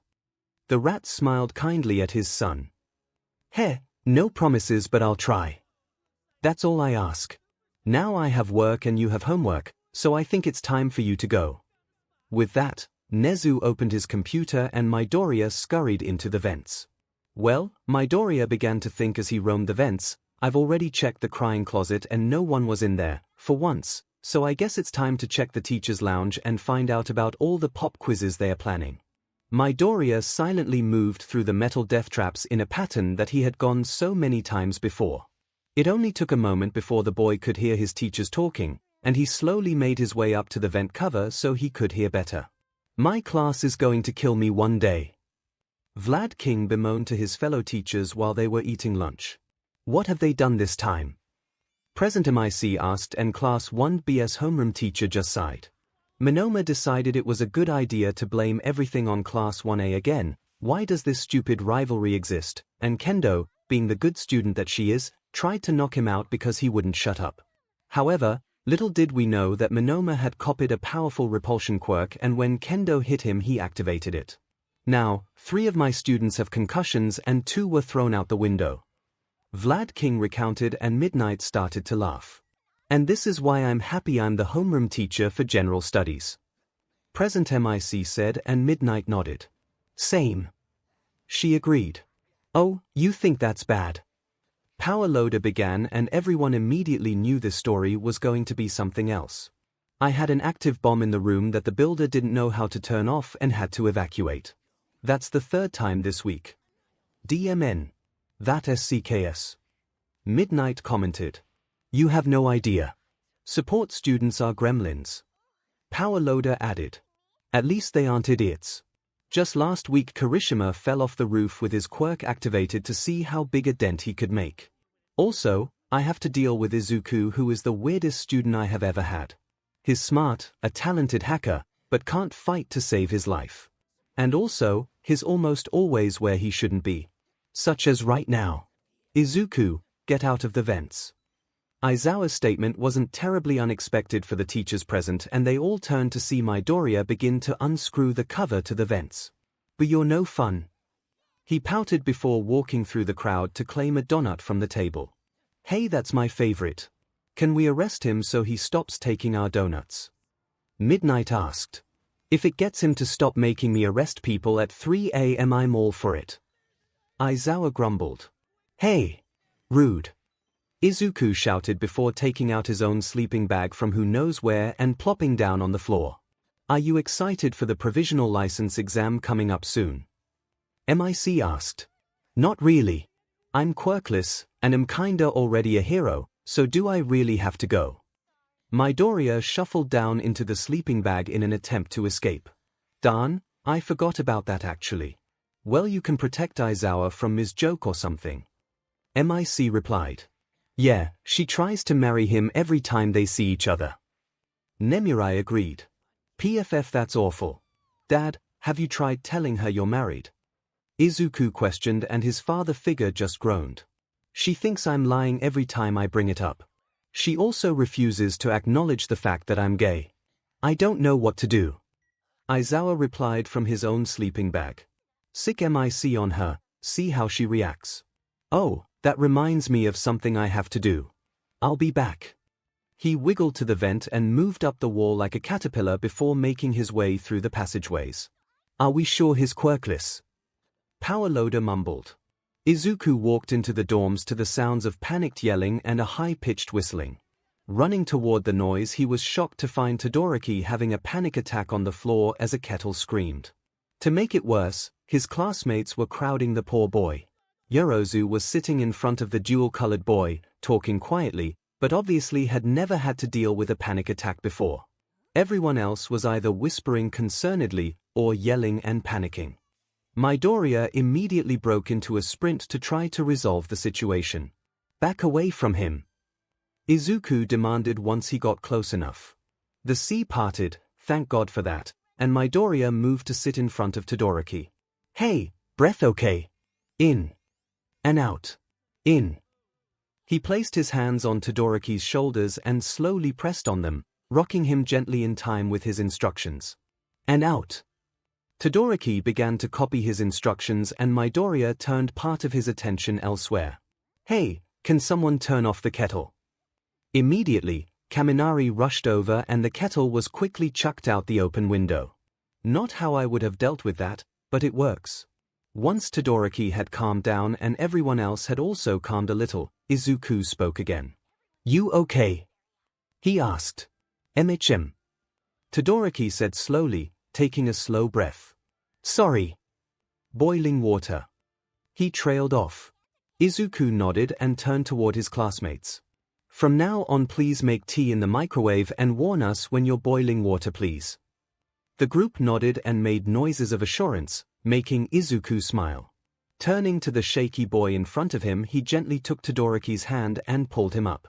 The two walked silently to Shoto's room where Midoriya made a move to leave, but was stopped by the cool hand on his. Please don't leave. Todoroki whispered. Izuku smiled.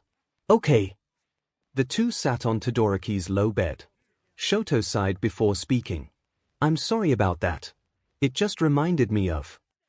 Izuku remembered what he had heard when he had interviewed Shoto for Endeavor's arrest and smiled sadly. I've got it. And hey, no need to apologize. You did nothing wrong. Yeah, I guess. Todoroki took out his phone and pulled up a video of a cat. Wanna watch with me? It helps me relax. Midoriya giggled and laid down. Todoroki followed suit and the two watched until they had both fallen asleep, obvious to Tokoyami using Dark Shadow and Shinsu's phone to sneak a photo of them. Jiran, be at these coordinates in 15 minutes F, I'm in class. Midoriya looked up from his phone to see ectoplasm droning on about the quadratic formula or some SHT. Actually, I don't really need to care, I've learned this all anyway and I can blame my absence on Nezu and he'll probably go with it. Jiran sent some coordinates F, that's 20 minutes away. Why can't I get a break? Ectoplasm sensei, Nezu needs me. Can I be excused? Midoriya interrupted ectoplasm in his teaching and everyone turned to look at him. Of course he needs you. Why you even bother to show up to my class instead of just being privately schooled by Nezu is a mystery to me. Anyway, just leave, you don't need to tell me at this point. Ectoplasm turned back to the equation and finished it up while Midoriya raced out of class. I'm really sorry, I promise I like your class more than Nezu's. Well, yeah, I'm sorry. Okay, so I have 15 minutes to get to someplace 20 minutes away after I changed into my outfit and put on makeup. I'm going to be so late. Midoriya sprinted into the dorms and threw open his door. Oh, I'm so glad Ida isn't here to yell at me, that would delay so much time. The student opened his closet and pulled out the nearest feminine clothing as fast as he could. Izuku almost fell onto the floor in his haste, but eventually pulled on the clothes and shoes in less than a minute. Then he hurried to his dresser and pulled out some mascara. God, I have never been more thankful that I have a feminine face. Once the makeup was on, Midoriya grabbed his voice changer and sprinted onto his balcony, launching himself off. Please don't get grass stains, please don't get grass stains. He then raced out of the nearest exit and checked his phone to see how much time he had left. 10 minutes left. Welp, I guess I'm going to be at least 5 minutes late.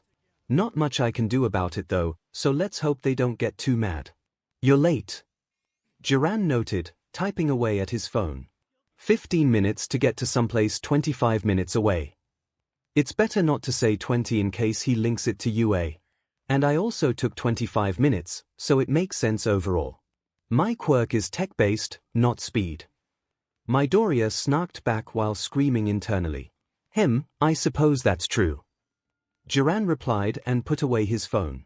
His attitude went from an easy-going on to a professional one and Midoriya knew they were about to get down to business. A portal will open up shortly. It's time for you to meet your employers.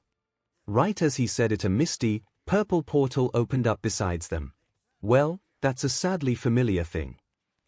I don't really want to go through one of Kurogiri's portals, but oh well.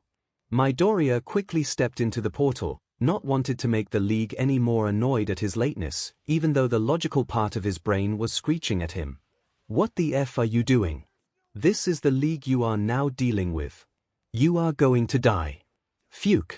The other part of his brain, the impulsive part, which honestly was the only one he listened to, screamed back, it's too late, if I back out now I might get killed anyway. However, it was too late for both screaming inner dialogues, because Midoriya was already face to face with the League of Villains. You're late. What is with evil people pointing that out? I expect my employees to be on time. Shigaraki spoke and Midoriya nodded, not wanting to speak in case he said something wrong. You're a girl. Ha, you have no idea. Yay, we need more women power here. OMG, I have to show you my knife collection. I will have so much fun. Hey, you know what, we should have a makeover sometimes, it'd be fun. Toga broke the silence with her bubbly personality and Darby, Spinner, Shigaraki, and twice glared at her. OMG, that's a lot of people. I mean, I didn't expect the League to be my employers, but if I had, I wouldn't have expected everyone to come and be present at the meeting. Now, NPC, what information do you have for me? Shigaraki brought the conversation back into focus and Midoriya grinned. This is what I know how to do. Midoriya brought out a flash drive from a hidden pocket and held it out towards the leader. This contains all of the information you asked for. Midoriya finally spoke through the voice changer and was surprised at his voice, but didn't show it. Shigaraki motioned for Darby to take the drive and the flame villain stepped forwards. Darby slowly got close enough for Midoriya to be able to take in almost all detail about the villain. He has red roots, the black must be dyed, and took the drive. He then examined it for anything obviously not supposed to be there, and then set it on the table near where he was standing. Great, we don't need you anymore. Leave. I'll send the pay later. Shigaraki turned away from Midoriya and moved over to the flash drive. Wait, I need more information, I can't leave now. What are you using this for? Midoriya asked and then blanched. You don't need to dash, Kurogiri began, but his leader interrupted him. What does it matter if she knows? She's just an NPC. Dusty Hands faced Izuku again and explained. They have a girl that can turn back time on living beings. They're using her to get rid of quirks, but we want to control that, so we will. That's all. That's not good. Nezu needs to know of this immediately. However, it does prove that the little girl doesn't want to be there. No one wants to be experimented on. What's her name? Again, what is with my brain to mouth filter today? I don't know and I don't think care. Now get out. That's fine with me. Hopefully I'll never have to do this again. At his leader's command, Kurogiri opened up a swirling misty portal and Midoriya quickly walked through it, not wanting to spend another second with those villains. We have to get her out. 1, she's a weapon that we don't want them to have, and 2, she's being experimented on. Midoriya stalked back and forth in Nezu's office similar to the first time he talked to his father figure about this. I agree. I'll talk to Sir Night-Eye about this, he's on the Shy Hisaikai's case, but other than that we'll have to see if the heroes agree to join the fight. Nezu explained and Midoriya nodded and stopped pacing. Okay. Though, I bet I could get Dadzawa, past MIC, Salty, and Fat Gum on board. Midoriya added as he finally sat down in one of the 3 chairs in the room. No. Aizawa and Yamada are needed here to teach. However, you are free to tell the other 2 while I see what I can do to persuade Sir Night-Eye. Nezu brought out his phone and began to set up a meeting with the Foresight hero. Thank you, D4. Midoriya replied and Nezu smiled. You're welcome. Now, you are still a student, even though you use me as an excuse to get out of class, so I expect you have work to complete. Yeah. I should get on that. By Nezu. Midoriya scaled the wall and disappeared into the vents as he was prone to do. So, what did you talk about with Nezu? Shinso asked as they completed their homework. The 2 of them were sitting outside on a grounds lawn, no one else around. You mean when I was with him yesterday? He was trying to figure out if I was more open to psychological manipulation on a civilian, but I turned him down. Midoriya shrugged. They had actually had that conversation a little while ago. No, I was more meaning when you came back after your meeting with the League of Villains. ♀♀ looked him dead in the eye and watched Midoriya choke on his spit. Yeah, I was walking past Nezu's office when you were talking about it. Why the F didn't you tell me? Well, it's dangerous, and like I haven't been involved in dangerous things. ♀♀ retorted, looking madder by the second. Nezu told me not to. Midoriya tried to rescue the situation. Nezu doesn't control you. I know that. But how exactly was I supposed to tell you I'm basically a part of the League of Villains? That I'm probably going to help them even when they've made our lives hell. ♀♀ was also stopped. They took a deep breath before speaking again. Okay, yeah. I get that. So tell me now. What's going on? What are you a part of? Sighing, the vigilante put his papers away and rolled to face his sibling. I'm infiltrating both the 𝐒𝐻𝐼 and the League of Villains to hopefully take both of them down from the inside while also rescuing a little girl caught in the middle. ♀♀ gaped. You're serious? That's insane. So, what have you done so far and who do they know you as? Well, I contacted Jiran and he gave me an interview and a test, nothing bad I promise, which was super stressful. But I passed both of them so I finally got a job with the League. They know me as Wraith, a 20-something woman. ♀♀ snickered at that, with a tech-based quirk. And yesterday I finally got to meet everyone. And by everyone, I mean everyone. Shigaraki, Dabi, Toga, Kurogiri, the whole gang. And I think they liked me. Not that that's a good thing but it'll help me. Unbeknownst to them, All Might was walking by at that moment. But he was in a rush so he only heard a couple words from Midoriya. Jiran, he muttered under his breath, that sounds familiar. Well, I might as well ask Tsukochi and see if he knows him, that's where I'm going anyway. Although it's probably just a celebrity. With that the hero leapt off to meet his friend. So, Toshinori, have you done anything interesting today? Tsukochi asked as the two of them ate. They were both on their breaks and decided to meet up at a cafe close to the police station. It was a quaint little place, with good food and next to no cameras in it. They could speak freely. No, it was the same old stuff. Being a teacher is so difficult, although watching my students grow is fantastic. They've all learnt so much and I'm sure they'll be fantastic heroes. Oh, wait, I was going to ask you something. Do you know who Jiran is? I heard the name recently and I'm trying to figure out where I know it from. All Might watched his friend's face swch through many different emotions until it landed on a mix between sadness and resignation. Jiran is an informant to the League of Villains. Well, mostly them. He goes between a lot of villain organizations and sets them up with gadgets. People, or plain old information. He's very important in the villain community, so even though we've caught him a few times but could never keep him. Tsukochi answered. Wait, you said you've heard of him. From where? All Might didn't know what to say. He was speechless. So Jiran is a big contact with the League. Why was Midoriya contacting him? Unless, the hero mused, we know we have a traitor in our midst. Midoriya is the traitor. It makes sense. He got Jiran to get him a job in the League so he could become stronger. I bet he wanted a quirk from All for One. How dare he do this to UA after everything UA has done for him? I knew Nezu was too complacent with the boy but I never imagined this. Plastering a smile on his face, All Might started to deflect. Well, I know I've heard the name from you a couple times but I didn't know what it meant. I was curious. Tsukochi nodded, the statement successfully fooling his quirk. Or well, it was true, just not in a specific order. Oh, what time is it? Tsukochi gave the time and they both realized they had been talking for about an hour. Darn. Well, see you later, Toshinori. Have fun with the kids. The detective gracefully got his stuff and stood up, giving a little bow towards his friend, before leaving the cafe. Toshinori watched him leave before standing with a dark look. Slamming the door to his car, he drove his way back to U, forming a half-baked plan in his mind.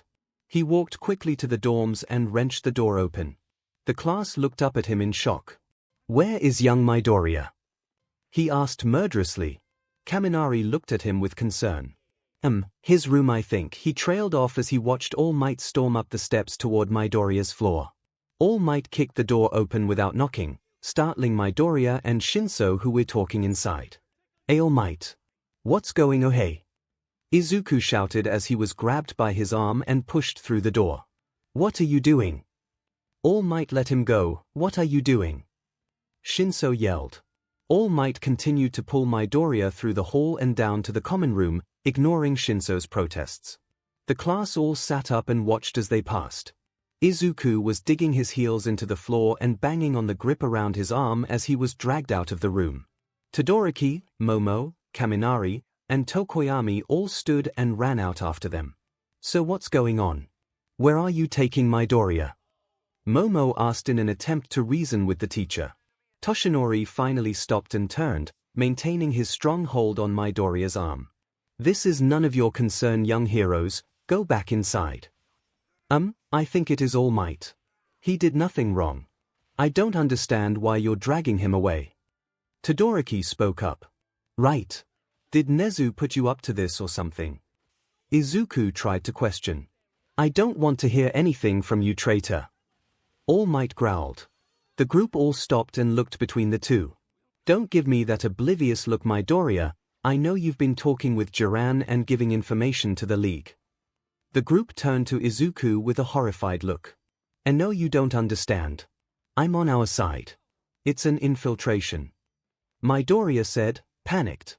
Tell that to the police in your interrogation. We'll see what's true then. It's just like Mom all over again. Izuku deflated and allowed himself to be walked into All Might's car and taken to the authorities. If you just let me explain, this could all be over a lot faster. Midoriya pleaded as All Might stared him down. The younger was handcuffed to a table in one of the multiple interrogation rooms in the police station. There is nothing to explain.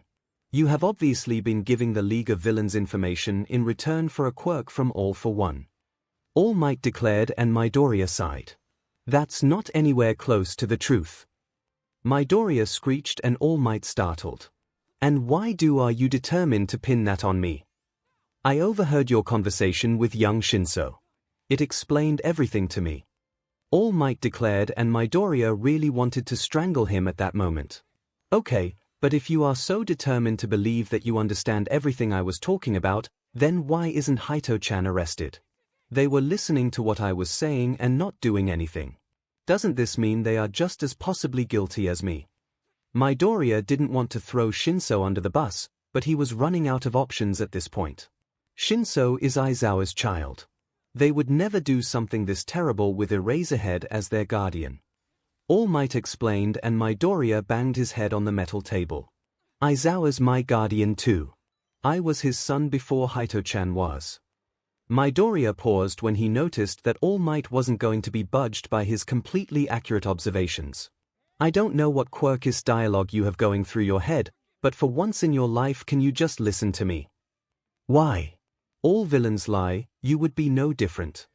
All Might spoke like it was the most obvious fact in the world and Midoriya was now debating whether it would be worth it to dislocate his thumb, get out of the HNDCFFS, and just flip the table.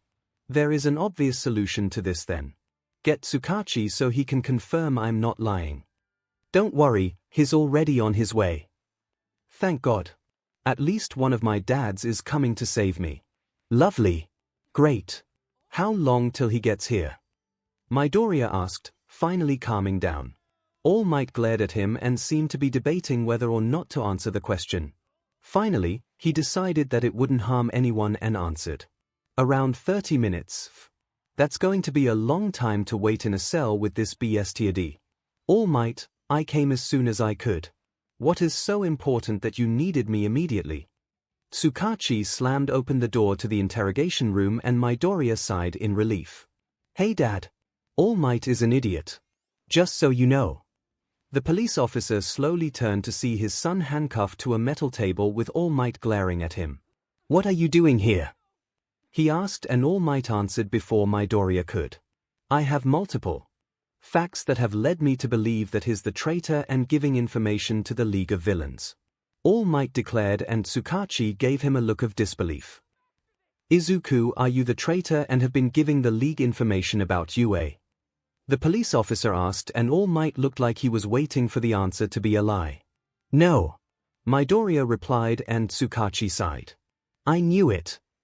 The lie detector quickly got his son out of the HNDCFFS and turned around to face All Might. I don't know what insane idea was going through your head, but 𝐒𝐬𝐽 would never do that. But, I overheard his conversation with young ♯. He was saying that he was giving information to Jiran, who you said works for the League. It all lines up. All Might defended himself, and now Tsukachi looked confused. Okay, now I have some more questions. 1. Why do you think that 𝐒𝐬𝐽 would betray us? He could get a quirk from All for One and not have to be quirkless anymore. It makes perfect sense. The number 1 hero bashed his hands on the metal table, causing a large crash and the table to bend a little. 𝐒𝐬𝐽 would never do that. However, why were you talking about Jiran anyway? This question was for Midoriya, and he grimaced. I think you should call Nezu and invite him to join this lovely talk. We should probably go to his house and I'll explain there. Midoriya answered while massaging his wrists to get the soreness out of them from the cuffs. Tsukachi nodded and the two of them left the interrogation room. Midoriya was already calling Nezu, not wanting All Might to call first because who knows what he would say. Nezu seemed very put together during the call, but 𝐒𝐬𝐽 could hear just a touch of anger, thankfully, not at the vigilante. The call was over by the time the two got to Tsukachi's car outside the police station, so now Midoriya was stuck trying to figure out what to say. Please believe me, I'm not doing anything that could possibly harm any students or staff of UA. Tsukachi was in the middle of turning around, probably to say something comforting, when his face screwed up. Lie. Freaking out, Midoriya went over his words to figure out where he lied. I promise I'm not doing anything that could harm any students, besides me, or staff at UA. Tsukachi shook his head as he tightened his grip around the steering wheel. That doesn't make me feel any better, 𝐒𝐬𝐽. You shouldn't be in harm's way at all, and while I still don't know what's going on and why you were talking to Jiran, I do know that he does a lot of things that aren't illegal. So if you can just try to stick with those, okay? And if you're asking for Nezu, I also know that this is definitely a project from him. With those words he turned the keys and started the car. Midoriya sat in the back, both relieved and anxious, because while 𝐒𝐱 wasn't mad, what he was in was definitely not legal. The drive was fairly short, and not much happened in it, besides a word here or there. When they finally got to Nezu's house, they saw that All Might was already there, along with Eraserhead. The two bombarded them as soon as they walked through the doorway. Tsukachi, please tell All Might he's being idiotic. Please. Literally do anything to make him shut up about Midoriya working for All for One to get a quirk. I think I might die if he says another word about it. Aizawa pleaded. Before Tsukachi could say anything, Nezu jumped in. Well, he clapped his hands, I'm sure you all want to know what's going on, so let's sit down and cut right to the chase. As they sat down, Midoriya had to ask. How did you find out about this D1? Hitoshi, was his answer. They must have told them about my being arrested. Finally they were all settled around the living room table, and Nezu nodded towards Midoriya, telling him to start talking.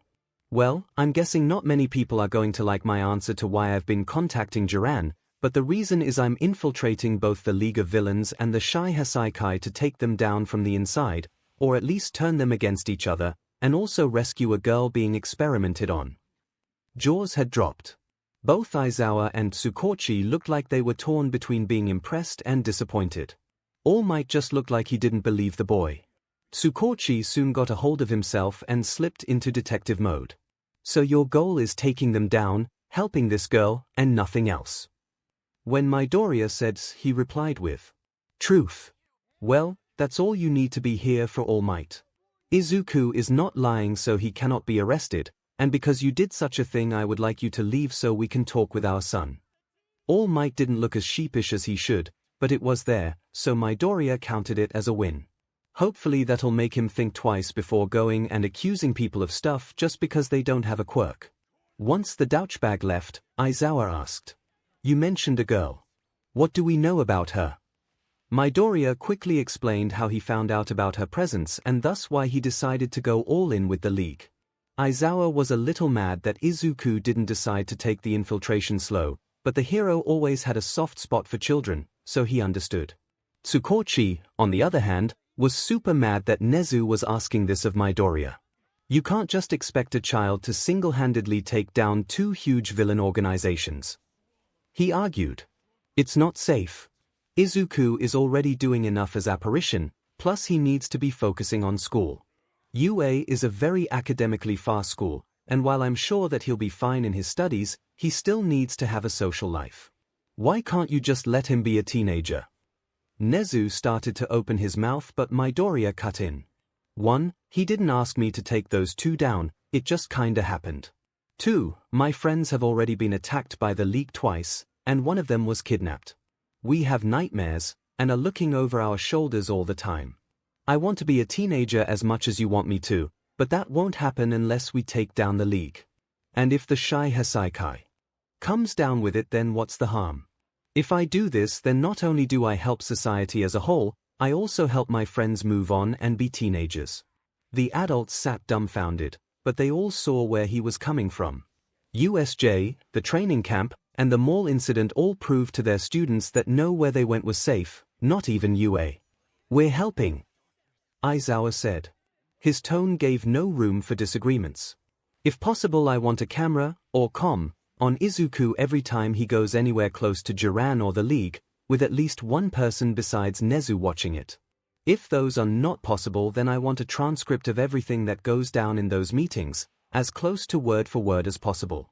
And, if at any moment we can take Midoriya out and do the final steps with trained heroes and police officers, I want us to do that without any hesitation. Tsukochi voiced his agreement. For the first time that night, Nezu smiled. Welcome to the Wraith Project. Freedom. Midoriya screeched after finally being able to enter UA's grounds after having a long and emotionally draining conversation with all of his dads. They can't undo what's happened, but they can try and make it safer for Izuku. It was really nice that they obviously cared. Izuku, you're back. How did everything go? ♀was waiting at the gates for their brother and immediately attacked him with questions. Why was All Might arresting you?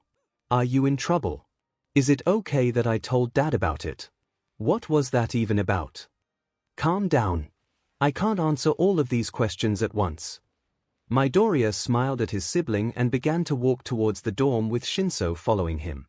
Okay, for one, everything is fine and I'm not in trouble at all. Apparently, All Might heard our conversation and assumed that I was the traitor because he's a quirkist, but however, D2 came and everything got sorted out with his help. The bad part of that is, now Tsukachi and Dezawa both know about the Wraith Project and are kinda mad at me for not telling them. Midoriya finished his speech and ♀ snickered. Kind of mad. I'm sure they were furious. ♀ commented as they neared their living quarters. Well, yes, but they took it better than I expected, so I'll count that as a win. Midoriya countered as he opened the door to the dorms. That's valid. Anyway, I have some homework to make up and so do you. ♀ reminded Midoriya as they split ways. Shut up and never speak again. Midoriya snapped back and his sibling laughed. Hey, you have to do it at some point. They replied and Midoriya just groaned. I bet I could do it during class. I believe you, but Dad will get mad at you if you do. ♀ countered and Midoriya gave up. Yeah, probably. See you later. Izuku began clamping up the stairs and made his way to his room where he pulled out his homework and started it. He didn't get far before someone knocked on the door. I thought everyone was at the mall today. Who could it be? Come in. Midoriya yelled at the mystery person and the door opened. Todoroki. Why is he here? And what does he need from me? Hi Todoroki. What's up? Well, my sister was telling me that I should start a conversation with someone, so how was your day, I guess? Midoriya almost laughed at the lack of tact but decided to indulge him. Well, I kind of rough day, with All Might trying to arrest me and everything, but it worked out. My dad's got me out. Oh, speaking of dads, how is your family now that he's gone? Relief passed through his eyes at not having to come up with any small talk. Actually, it's been really good. After my father went to jail, one of my brothers, Tuia, who we all thought was dead, came forwards and started talking to me. We've been texting a lot. Really? That's great. Midoriya smiled up at his crush and Todoroki smiled back. Holy SHT, that's cute. Yeah, it's really nice. We went for ice cream, I even got a picture. Wanna see? Todoroki suddenly invaded Midoriya's personal space and showed him a picture on his phone. Wait, he looks familiar. I mean, if you add some scars and dye his hair, he's identical to Darby. Hold the F up, is Darby Todoroki Tuya? What have you been talking about? Please let me be wrong, please let me be wrong. Just normal stuff, I guess. Todoroki looked confused at the line of questioning, but Midoriya kept pressing him. Like school or the training camp? Yeah. I know you aren't supposed to tell other people about some stuff, but he's really interested. OF. There's no traitor, there's just a boy who's texting his brother about school. How am I going to explain this to him? On one hand, he was the reason we all got attacked, but I don't want to take away his relationship with his brother, especially if he just figured out he wasn't dead. Hey Todoroki, what's the one thing that would piss your dad off more than not being a hero? The hot and cold hero looked startled at the change of questioning, but then thought about it for a moment. I guess being a villain. And I'm guessing your brother really wanted to piss your dad off. Todoroki's eyes widened, connecting the dots. I found your brother while I was apparition. Not really, I lie, because I did find him, but as Wraith. He's the villain Darby, I think.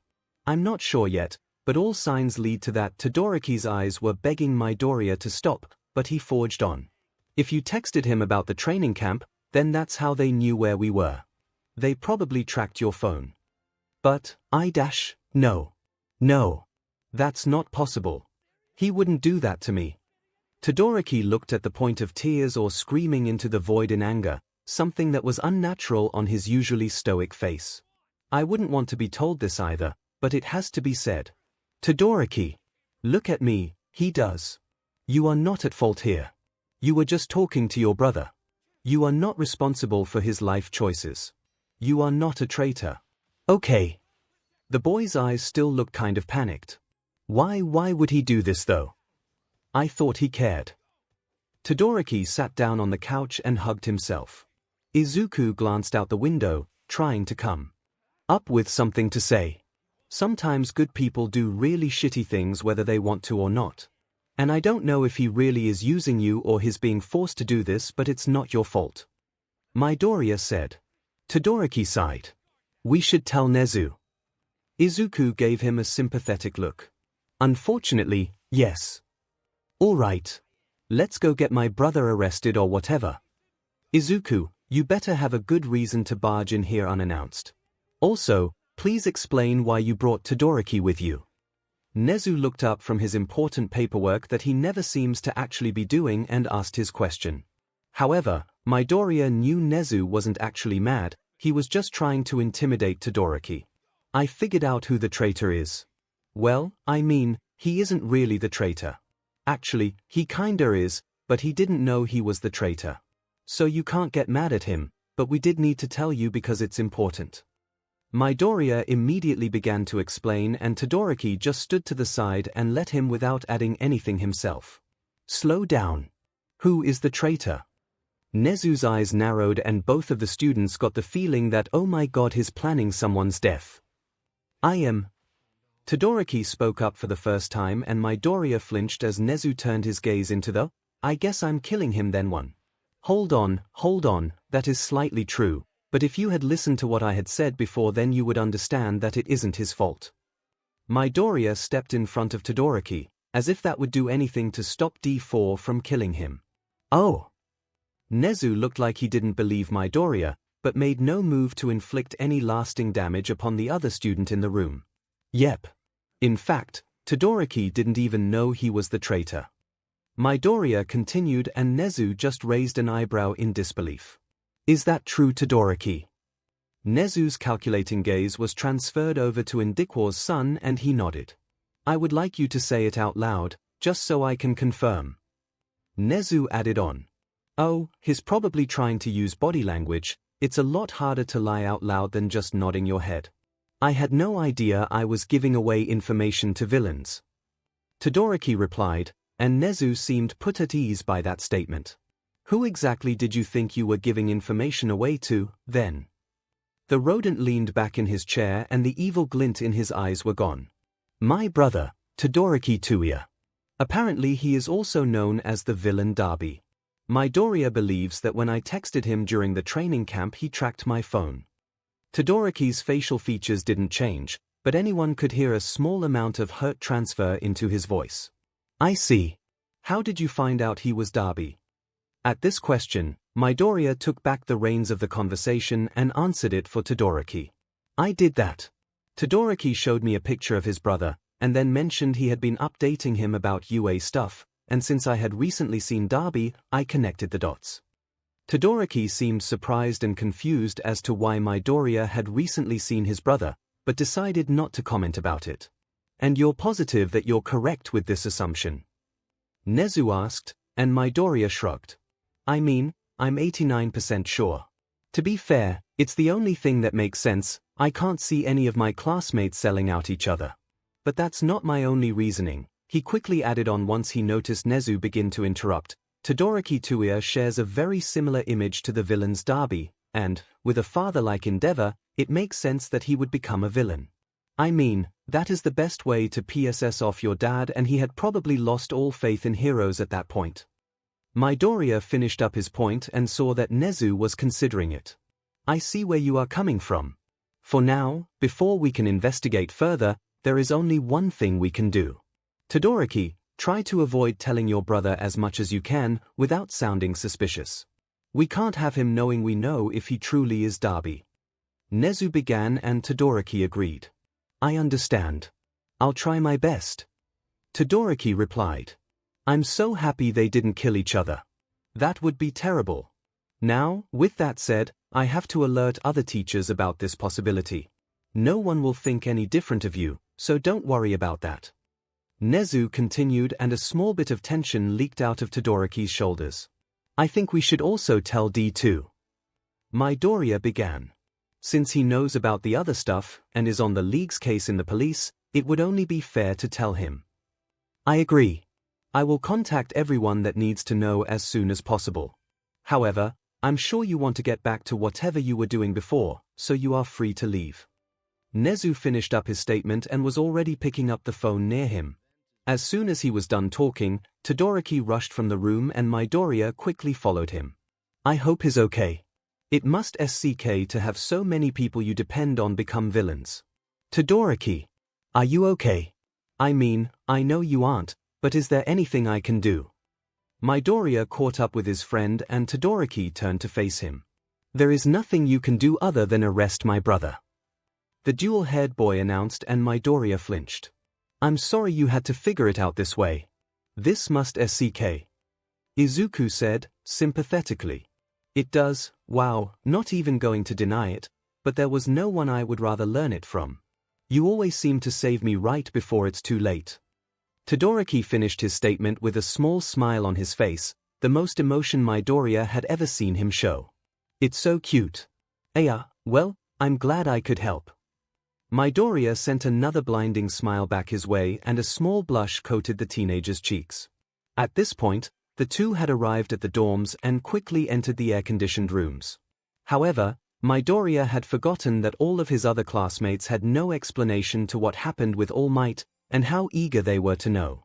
Midoriya, what was that about?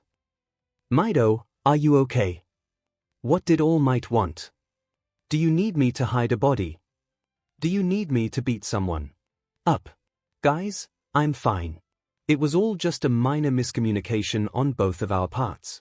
All Might overheard me talking about a villain and thought I was the traitor. But I'm not, so we got it all figured out. Midoriya explained all of their questions, and a sigh of relief fluttered around the room. That is great to hear. Ida walked up to the green-haired boy and started to wave his arms around. I am glad to see you safe. Me too.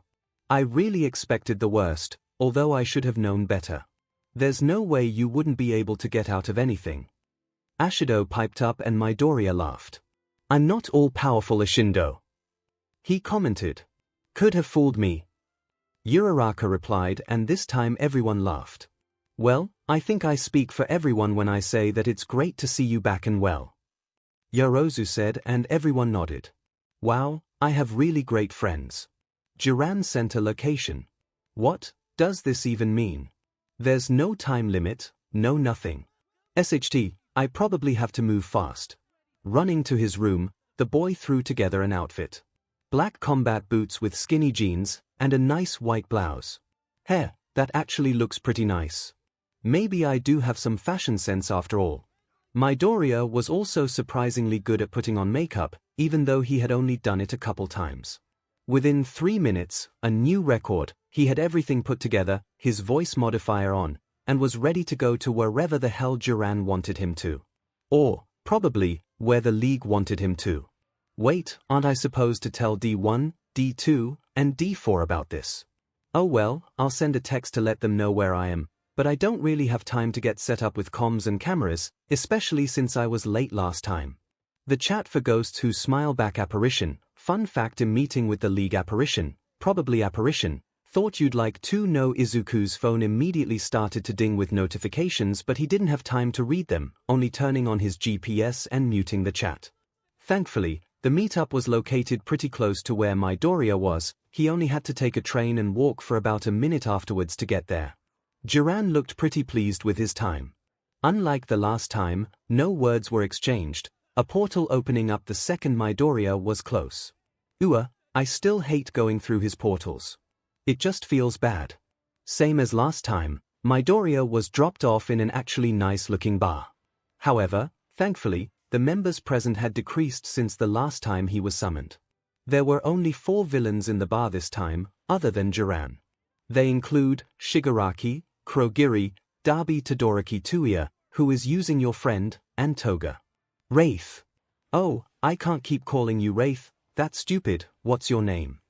Toga bounced up to Midoriya and immediately started to talk non-stop. When she saw that he wasn't going to answer her question, she didn't seem all that surprised. Anyway, I'm so glad you're back. It's been so boring without another girl here. But now you're here. Yay. She's very bubbly for a villain. I hope you didn't call me here for girl time. I have better things to do. Midoriya said and glared at both Toga and Shigaraki. Of course not. Kurogiri, ever the diplomat, spoke before Shigaraki could. We have another mission for you, one, a bit more, hands-on. I hope that's okay with you. Depends on what it is. Midoriya replied, while internally freaking out. What do they mean?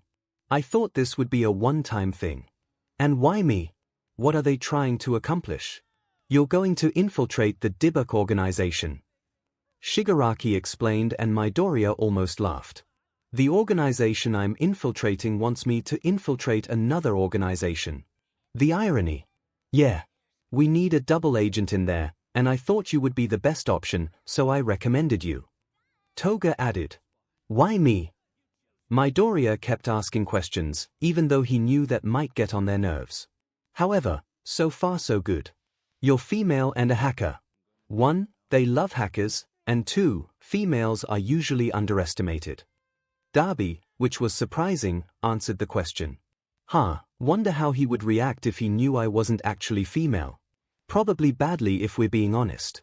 So, how about it, Wraith? Shigaraki smirked, like he knew that Midoriya would accept. This might actually be a really good idea. I'll get more information on both groups and can turn them against each other. That would really help the heroes. Sure. What do I need to do? Midoriya officially signed his death warrant with a smile. My dads are going to kill me for this. Oh, don't worry. We'll set it up, all you need to do is come when we call you.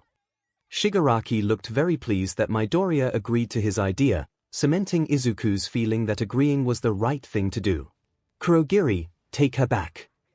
Of course, young MSTR. The purple mist opened a portal next to Midoriya and he quickly stepped through it, with Jiran not following him this time. Once Midoriya was sure no eyes were watching him, he pulled out his phone and started to make his way to the train station. Chat for Ghosts Who Smile Back. Dadzawa, what do you mean? Dadzawa, answer me. Salty, what do they want with you? Deadzawa, I thought you weren't supposed to go back. Deadzawa, what's happening? 𝐒𝐿𝐷, Izuku, please answer. 𝐒𝐿𝐷, do I have to come after you? Deadzawa, Hitoshi and Nezu don't know what's happening either. 𝐒𝐿𝐷, I'm coming to UA. Deadzawa, meet us in Nezu's office. Deadzawa, Izuku, when you see this, please reply immediately. I feel bad. They were really worried. I should have explained more. The chat for ghosts who smile back. Apparition, okay. Apparition, I'm on my way back to UA. Deadzawa, you are so grounded. Problem child. Deadzawa, I'm glad you're okay. 𝐒𝐿𝐷, what happened? Apparition, I'll explain back at UA. Apparition, but it wasn't bad. Apparition, don't worry. Deadzawa, don't worry. Deadzawa, you can't tell us not to worry after you gallivanted to meet one of the most dangerous villain organizations with no backup. Deadzawa, especially after not telling us anything and then not responding. Deadzawa, we're your parents. We're responsible for you, so you can't just jump into dangerous situations without telling us. Apparition, or I knew you cared. 𝐒𝐿𝐷, he's right. Izuku, don't ever do that again. Apparition, I won't. Apparition, I'm sorry. Deadzawa, did you get any good information at least? Apparition, kind of. Deadzawa, what does that mean? Apparition, I got some info and a chance to get more info. Apparition, so that's good. Deadzawa, no, you aren't going back. 𝐒𝐿𝐷, Aizawa, calm down. 𝐒𝐿𝐷, we should at least hear what Izuku learned before we make any decisions. Deadzawa, fine. Deadzawa, how long till you arrive at UA? Apparition, around 5 minutes. Deadzawa, good. We're all in Nezu's office. 𝐒𝐿𝐷, please come quickly. Apparition, I will. Chapter text. Midoriya raced through the hallways of UA at his top speed. He whipped around a corner and had to move from running into All Might. He debated the pros and cons of just running him over.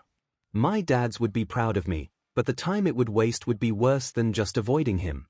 So, although his vindictive side really wanted to murder the beach, Midoriya sidestepped him and kept sprinting. No running in the halls. All Might yelled after him and Midoriya gave him the finger. F you too, All Might.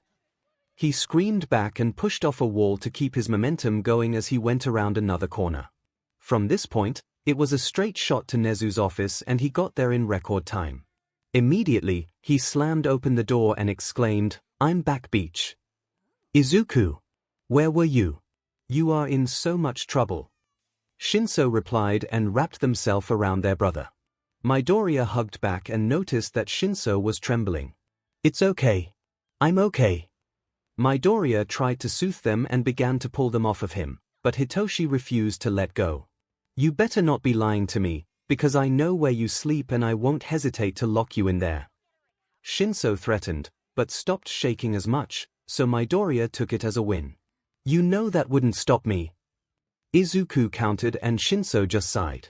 Yeah, I know. They finally let go and moved out of Midoriya's way. However, the green-haired boy kind of wished they had stayed, because now he had to face his parents. So, hi, and I'm sorry. I won't do it again. Midoriya spoke up once he realized that his parental figures were content to just stare disappointingly at him. Sadly, the statement didn't change their expressions and even Shinso started to get unnerved. Oh God, they're really cessed. Do you understand what you did wrong? Nezu began, and Midoriya nodded, too afraid to actually speak. And you understand what that put us through? Again, the student nodded. And I'm going to hope you know what you'll do next, right? Another nod. Great, now tell us exactly what you are going to do next, or at least, what you should have done this time. I should have asked for a time I had to be there, and if it was too early make them give me more time.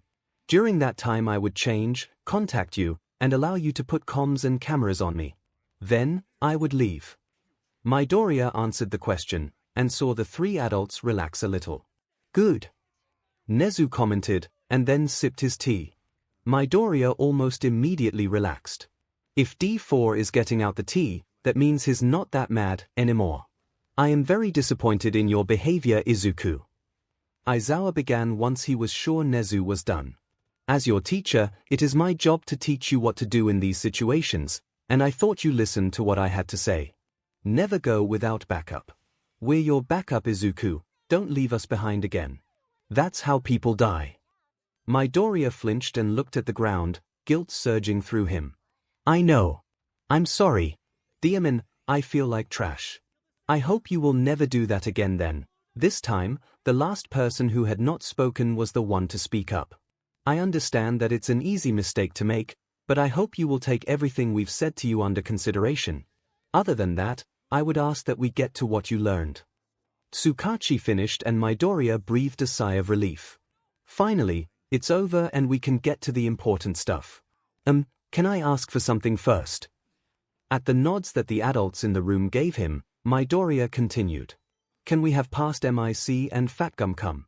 It makes sense for past MIC to come, because Dadzawa would probably tell him everything anyway and he's pretty smart, so that's why I want him here. Fat Gum makes sense because he is another pro hero that had access to more places and we were planning for him to get involved in the 𝐒𝐻𝐻 takedown, so he might want to know about this as well. Midoriya explained. You just want all of your family to get together and kick butt. ♯ commented and Midoriya laughed. You're not wrong. Midoriya replied. That idea is fine with me, as long as Tsukachi and Aizawa also agree to it. They both give confirmation that they are okay with it and Nezu picked up his phone. Great, then I guess I have a few calls to make. Izuku. It's been so long since I saw you last. I hope everything's going well in school. I won't hesitate to take another one down for bullying. Fat Gum smiled once he saw his son, but the smile became stressed once he saw how many other people were also in the principal's office. What's going on? Welcome to the Wraith Project, where we try to stop Izuku from doing idiotic things that either involve the League of Villains or the 𝐒𝐻𝐻. Dadzawa answered and Fat Gum blanched. Excuse me, but what the F? The hero asked and present MIC laughed. That's what I said once I heard about it. I can't believe my son is so grown up and already taking on some of the most dangerous villains. Past MIC replied and Midoriya blushed a little. Here. That's totally what I got from that. Fat Gum didn't seem fazed about the fact that present MIC called Midoriya his son, which confused the boy. However, what he didn't know was that all of the dads had their own group chat and even got matching mugs for each other. Someone Nezu thought it was a great idea to send Izuku as a mole into the League of Villains. Tsukachi explained. The shade. ♯ whispered and Salty smiled. In his defense, he didn't ask me to infiltrate anyone. All he wanted me to do was gather information and use it to turn villain organizations against each other. The whole 𝐒𝐻𝐻, Debuk, and League thing was a total accident. Midoriya defended his fourth adopted father, but that wasn't what caught most people's attention. What do you mean, Debuk? Tsukachi asked, because Midoriya hadn't been able to get to that part of the story yet. Okay, so the reason the League called me today was to get me to agree to be a mole for them in the Debuk organization. Which is actually really funny, because I'm a mole in the League and they also wanted me because they thought I was female, which obviously, I'm not. Midoriya laughed a little at the end of his sentence, but no one laughed with him, so he stopped pretty quickly. I'm going to guess you agreed. ♯ guessed and Midoriya nodded. He thought he heard Aizawa mutter problem child after that, but he wasn't really sure. Aizawa, have you ever heard of this organization? Nezu asked and Aizawa thought about it for a bit. No, they must be pretty new. He assumed and turned to face Fat Gum. Unless, have you heard anything? No, but I'll keep an ear out. Fat Gum took out his phone and began asking around to his hero contacts. Okay, you have a day to find out more. Nezu also began trying on his computer, but stopped to face everyone. We should meet here in exactly 24 hours. Is that good for everyone? Once everyone agreed, the group disbanded to start investigating. ♯ and Midoriya began to walk together back to the dorms. I'm glad nothing went wrong, but don't ever do that again, okay? ♯ spoke up halfway to the dorms, smiling softly. I won't, you don't have to worry. Midoriya comforted. But I wouldn't say nothing went wrong. On the way to Nezu's office I ran past Beach Might. That a kiss. Tell me you punched him. ♯ asked, looking like they were ready to do that themselves. Nah. I was debating running into him, but decided that would waste too much time. Instead, I flipped him off and yelled F off. Midoriya replied and ♯ broke down laughing. Ding, I wish I could have seen that. They commented. It was really therapeutic. The next day was actually super fun. It was all about weapons. So, I'm giving out a list of weapons pro heroes use. Some of them are pretty non-violent, some aren't. I want all of you to check off the ones you already know how to use and circle the ones you want to learn. Ida looked horrified, so he elaborated. There will be times when your quirk is not enough, or you won't be able to use it. And to any of you who are worried about using weapons on other people, please note that your quirk is more dangerous than anything on this list. For example, Ashido literally secretes acid. That's far more dangerous than a knife, but for whatever reason there's still more stigma around the support items. Now go ahead. ♯ looked extremely excited, probably because their quirk doesn't really help with hand-to-hand combat, and started flipping through the pages with gusto. Midoriya opened his packet as well. Okay, so I've learned how to use a taser, WHP, baton, tranquilizer gun, metal bat, and a cloth capture weapon. His capture weapon was not like Aizawa's, it was just high-strength cloth that he would wrap around both hands and use the part between them to trip and tie people up. I should probably have another couple long-range weapons and a capture one. Oh, there's a WHP-like capture weapon. That could work and wouldn't be too long to learn. The boy shifted through the pages a couple more times before he just decided to ask ♯. What's a long-distance, non-violent weapon you could see me using? He asked. The brainwasher paused for a little bit and thought. Tranq gun. Already learned. Of course you did. They got lost in thought. I don't know if this counts as a weapon you have to learn, but gas bongs are pretty useful. Thanks. That's perfect. I already have a gas mask as a part of my costume, so that's a great idea. I'll write it in the other box and Aizawa can do with it as he will. With that done, the boy moseyed over to Uraraka to see what she was doing. Hey, what you putting down? She was practically glaring at the paper. I don't know. Half of them seem really fun but need 5 fingers to use. I don't want my weapons to float everywhere. Well, there are weapons that are usually very heavy, so if you learn one of those you can have an advantage. Also, why don't you use gloves? If you wear gloves with one fingertip cut off, then your quirk won't activate on things you touch because you're only touching them with one finger pad. Uraraka looked like the answer to the universe had been placed in her lap. You're right. I mean, the other tips of the glove would need to have a way to easily come off, but the idea is solid. Thanks, Mido. I'll definitely keep both of those things in mind when I'm choosing. She started flipping through the pages with new determination. Oh, on that note, what are you gonna learn? Midoriya pointed to the WHP capture weapon. I'm going to learn that, mostly because I already know how to use a WHP and it's good to have more capture weapons and gas bombs. Those are an option. She exclaimed, trying to find it. Well, no, but there's another box at the end where you can write stuff down. He picked up the packet and showed her where it was. Oh, thank you. I think gas bombs would be really fun to learn. Uraraka clapped her hands together in excitement, while making sure that her pinkies weren't touching so she wouldn't accidentally float off. Yeah, they would work great with your quirk too. You could activate your quirk on them and throw them above the villains where they won't notice. And if the bombs are pressure activated, then when you release your quirk and they hit the ground, they'll explode. It's perfect. Midoriya immediately crafted a plan for his classmate's idea, and was even tempted to write it down so he could see if there was a way for him to use it himself. That could totally work. Thanks, Midoriya. Uraraka smiled and Midoriya returned it. No problem, but you should probably write down the idea before you forget or Aizawa takes back the packet. He commented. Oh, you're right. Okiko began to write furiously on the page, and with her busy, Midoriya turned back to his own paper. I bet 2 weapons are enough, especially since I already know how to use so much more. I really should be more thankful for those early lessons when Nezu took me on. The boy grabbed the packet and walked up to where his father was sleeping. Dad, I filled in my packet. Midoriya whispered and Aizawa cracked an eye open. Put it next to my head and I'll deal with it later. The caterpillar whispered back and closed his eyes again. Sure. Midoriya just placed it next to him and walked away, plenty used to the weird antics of his teacher.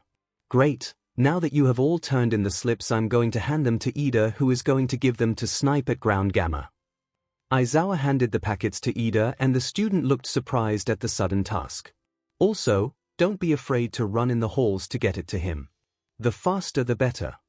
Ida looked one step away from a heart attack at those last sentences.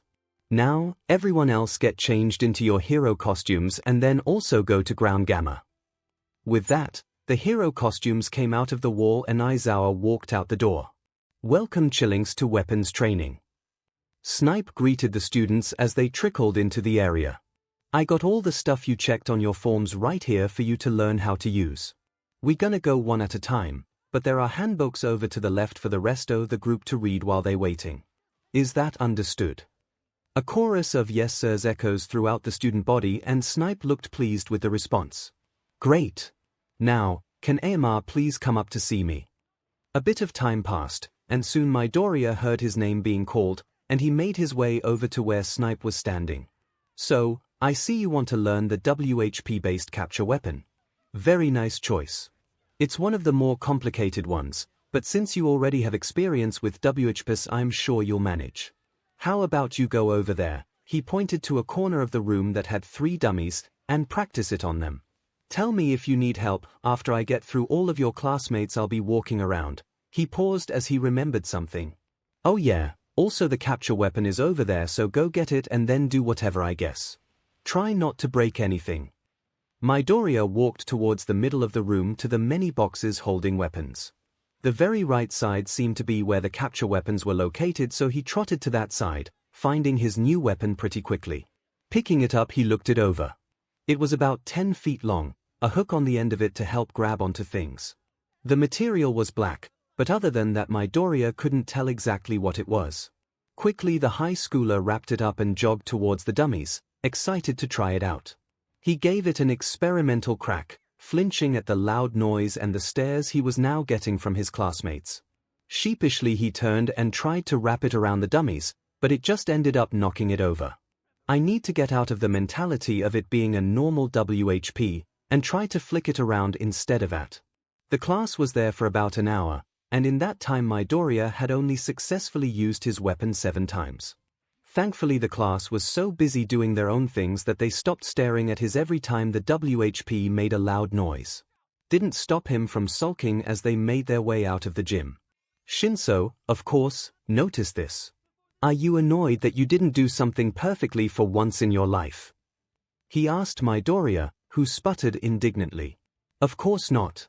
I have the theory down, but I can't do it in practice. I mean, I can do everything perfectly, except get the angle right. But I even know how to get the angle right, so I don't understand how it's not working. He threw his hands up in frustration. Dude, I don't think you understand that the rest of us don't even understand how to use the weapons we picked in theory, let alone only have one aspect of them that we can't do. Okay, besides Yarozu. But anyway, I've basically never held daggers in my hand, but you don't see me complaining that my form was atrocious. So you're already leaps and bounds in front of us. Plus we're going back to the gym tomorrow, so it's not like it's a life or death situation. They paused. Well, not yet at least. Midoriya huffed, but smiled at the dark humor. Are knives really that hard? Shinso shuddered. Honestly, I think in the long run those things are gonna do me more harm than they are my opponents. So then, this extremely young child challenged me to a scream-off. He thought he could scream louder than me. He didn't even have a voice quirk. Yamada broke off in laughter after he finished the sentence, with everyone else in the room, except for Aizawa, laughing with him. That kid is such a dumbass. Shinso commented through their laughter. Language, but yeah. That kid is really stupid. Aizawa reached for the pile of bread before continuing. Now you understand what it's like to be a teacher. You're always surrounded by idiots. Hey, you teach us and we're not idiots. Midoriya countered, but Aizawa just scoffed at the statement. Sure. The sarcasm was laid thick on the words, and both students gave offended gasps. Betrayed. By my own father. Shinso bemoaned in terrible acting, and Yamada snickered a little. Guess I'll just have to betray him in return. With that, ―――――――――――――――――――――――――― and grabbed the bread 𝐼𝐲 had just gotten and stole it off his plate. 𝐼𝐲's eyes widened and he moved to lunge across the table to get it back. Thankfully, past emissary grabbed him and hauled him back into his seat before he could knock something off the table in his haste. Midoriya was about to say more, but a certain sound stopped him in his tracks. That's the sound I put as the text message notification for Jiran. Everyone stopped what they were doing and turned their full attention to Midoriya. He reached into his pocket and pulled out his phone. Jiran, come to the normal place Jiran, you have an hour to get everything you need Jiran, don't be late, what is it? Tsukachi, who had been silent for most of the dinner, finally asked the question on everyone's mind. Jiran gave me an hour to get to the pickup spot. Midoriya was already out of his seat and running to where he placed all of his Wraith costume. I'm really glad I came prepared. Do you guys have the comms and camera I need to put on with you? Tsukachi was up in an instant and rummaging through the briefcase he had brought to the dinner. Yeah, he replied, I should have it somewhere in here. I was going to just give it to 𝐼𝐲 for safekeeping, but I see there's no need for that now. Midoriya grabbed the clothing and makeup he had packed and sprinted towards the bathroom. Great, get those set up while I get changed. The boy slammed the bathroom door shut and was already starting to get all of the makeup supplied organized. In 10 minutes, because Jiran had given him more time than he needed so Midoriya didn't need to rush the makeup for once, Midoriya stepped out of the bathroom. ――― heard the noise of the door and whistled when they noticed how Midoriya looked. DMN. If I didn't know who you were, I wouldn't have recognized you. Very nice. ――― spoke up and the adults in the room also turned to see what Midoriya was dressed up in. Thanks. Midoriya gave a twirl in his dress and then raced over to where all the fancy gadgets for him were sitting. Now, set me up with all that fancy stuff. Soon enough, Midoriya was geared up and ready for war. He then raced out the door immediately, because for some reason putting on comms and cameras wasted more time than putting on a dress and makeup. He was still almost 15 minutes early, but even then Jiran was still waiting for him at the designated spot. Congratulations, you're finally early for a change. I'm impressed. Jiran commented and Midoriya scowled. Save your sarcasm for someone who cares. I've got things I need to be doing. He replied, easily slipping into his villain persona. Of course. How silly of me. The informant pulled out his phone and typed something into it. A few seconds later the same black portal opened next to the two and Jiran motioned towards it. After you. Izuku stepped into the league's bar and took notice of the lack of members present. Only Dabi and Shigaraki were present and were both giving him a somewhat smug look. Today's the day. Tomura shouted, throwing his hands out like he was awarding some great prize. What? Izuku responded, clearly missing the memo. We're sending you in to Debug. Dabi deadpanned. SHT, now. Okay, wow, that's really soon. Do they always just throw this stuff on you? Dezawa's voice crackled softly over the comm hidden under his hair. Izuku hummed in agreement. Okay, how is this going to work then? Well, you're scheduled to take on a position as a new recruit in 10 minutes. We'll drop you off a block away and they'll probably explain everything there. I have an earpiece for you. Tomura explained as he grabbed a right-sided hearing aidish thing from the counter. OF, I have an earpiece in my right ear already. I'm left-eared. What? Idiot. Nice going dumps, ――― mumbled into the I have partial hearing loss in my right ear so I need a left-eared piece. Izuku remedied. Nicely saved. Nezu applauded. Thanks. Izuku replied. Here. Dabi gave him a look. I mean for understanding. Or something. Izuku replied. Right. Tomura, who had left to get a different earpiece, returned and passed him the small device. Izuku slipped it in before turning to face the portal that had opened and stepped through. He was faced with the wall of a grimy alley and grimaced as the portal shut, leaving him in the dirty street. He stepped out and began to walk his way to the warehouse where Debug was mainly stationed. Of all the places they had to leave me. This is disgusting. Midoriya raised his hand to knock on the door Kurogiri pointed out to him, but paused for a moment. Deep breathe in, deep breathe out. Don't let them know you're lying to them. With that in mind, Midoriya rapped his knuckles on the door. What do you want? A voice spoke up from behind the door after Midoriya waited a few minutes and sounded very annoyed. Let me in. I'm your new recruit. Midoriya responded, and then flinched at the silence that followed. What do you mean? The voice questioned. I'm Wraith, and I'm sick of waiting. At that, the door opened and Midoriya entered the unknown. Welcome, Wraith. A very normal-looking person had opened the door for the student and was now gesturing for him to come inside. We've heard great things about you, but I'm afraid that might not matter to our new owners. New owners? Midoriya entered the hideout and looked around. It was pretty normal, a place to put your shoes and other accessories. It looked like a house, which is probable because the villains might actually live here.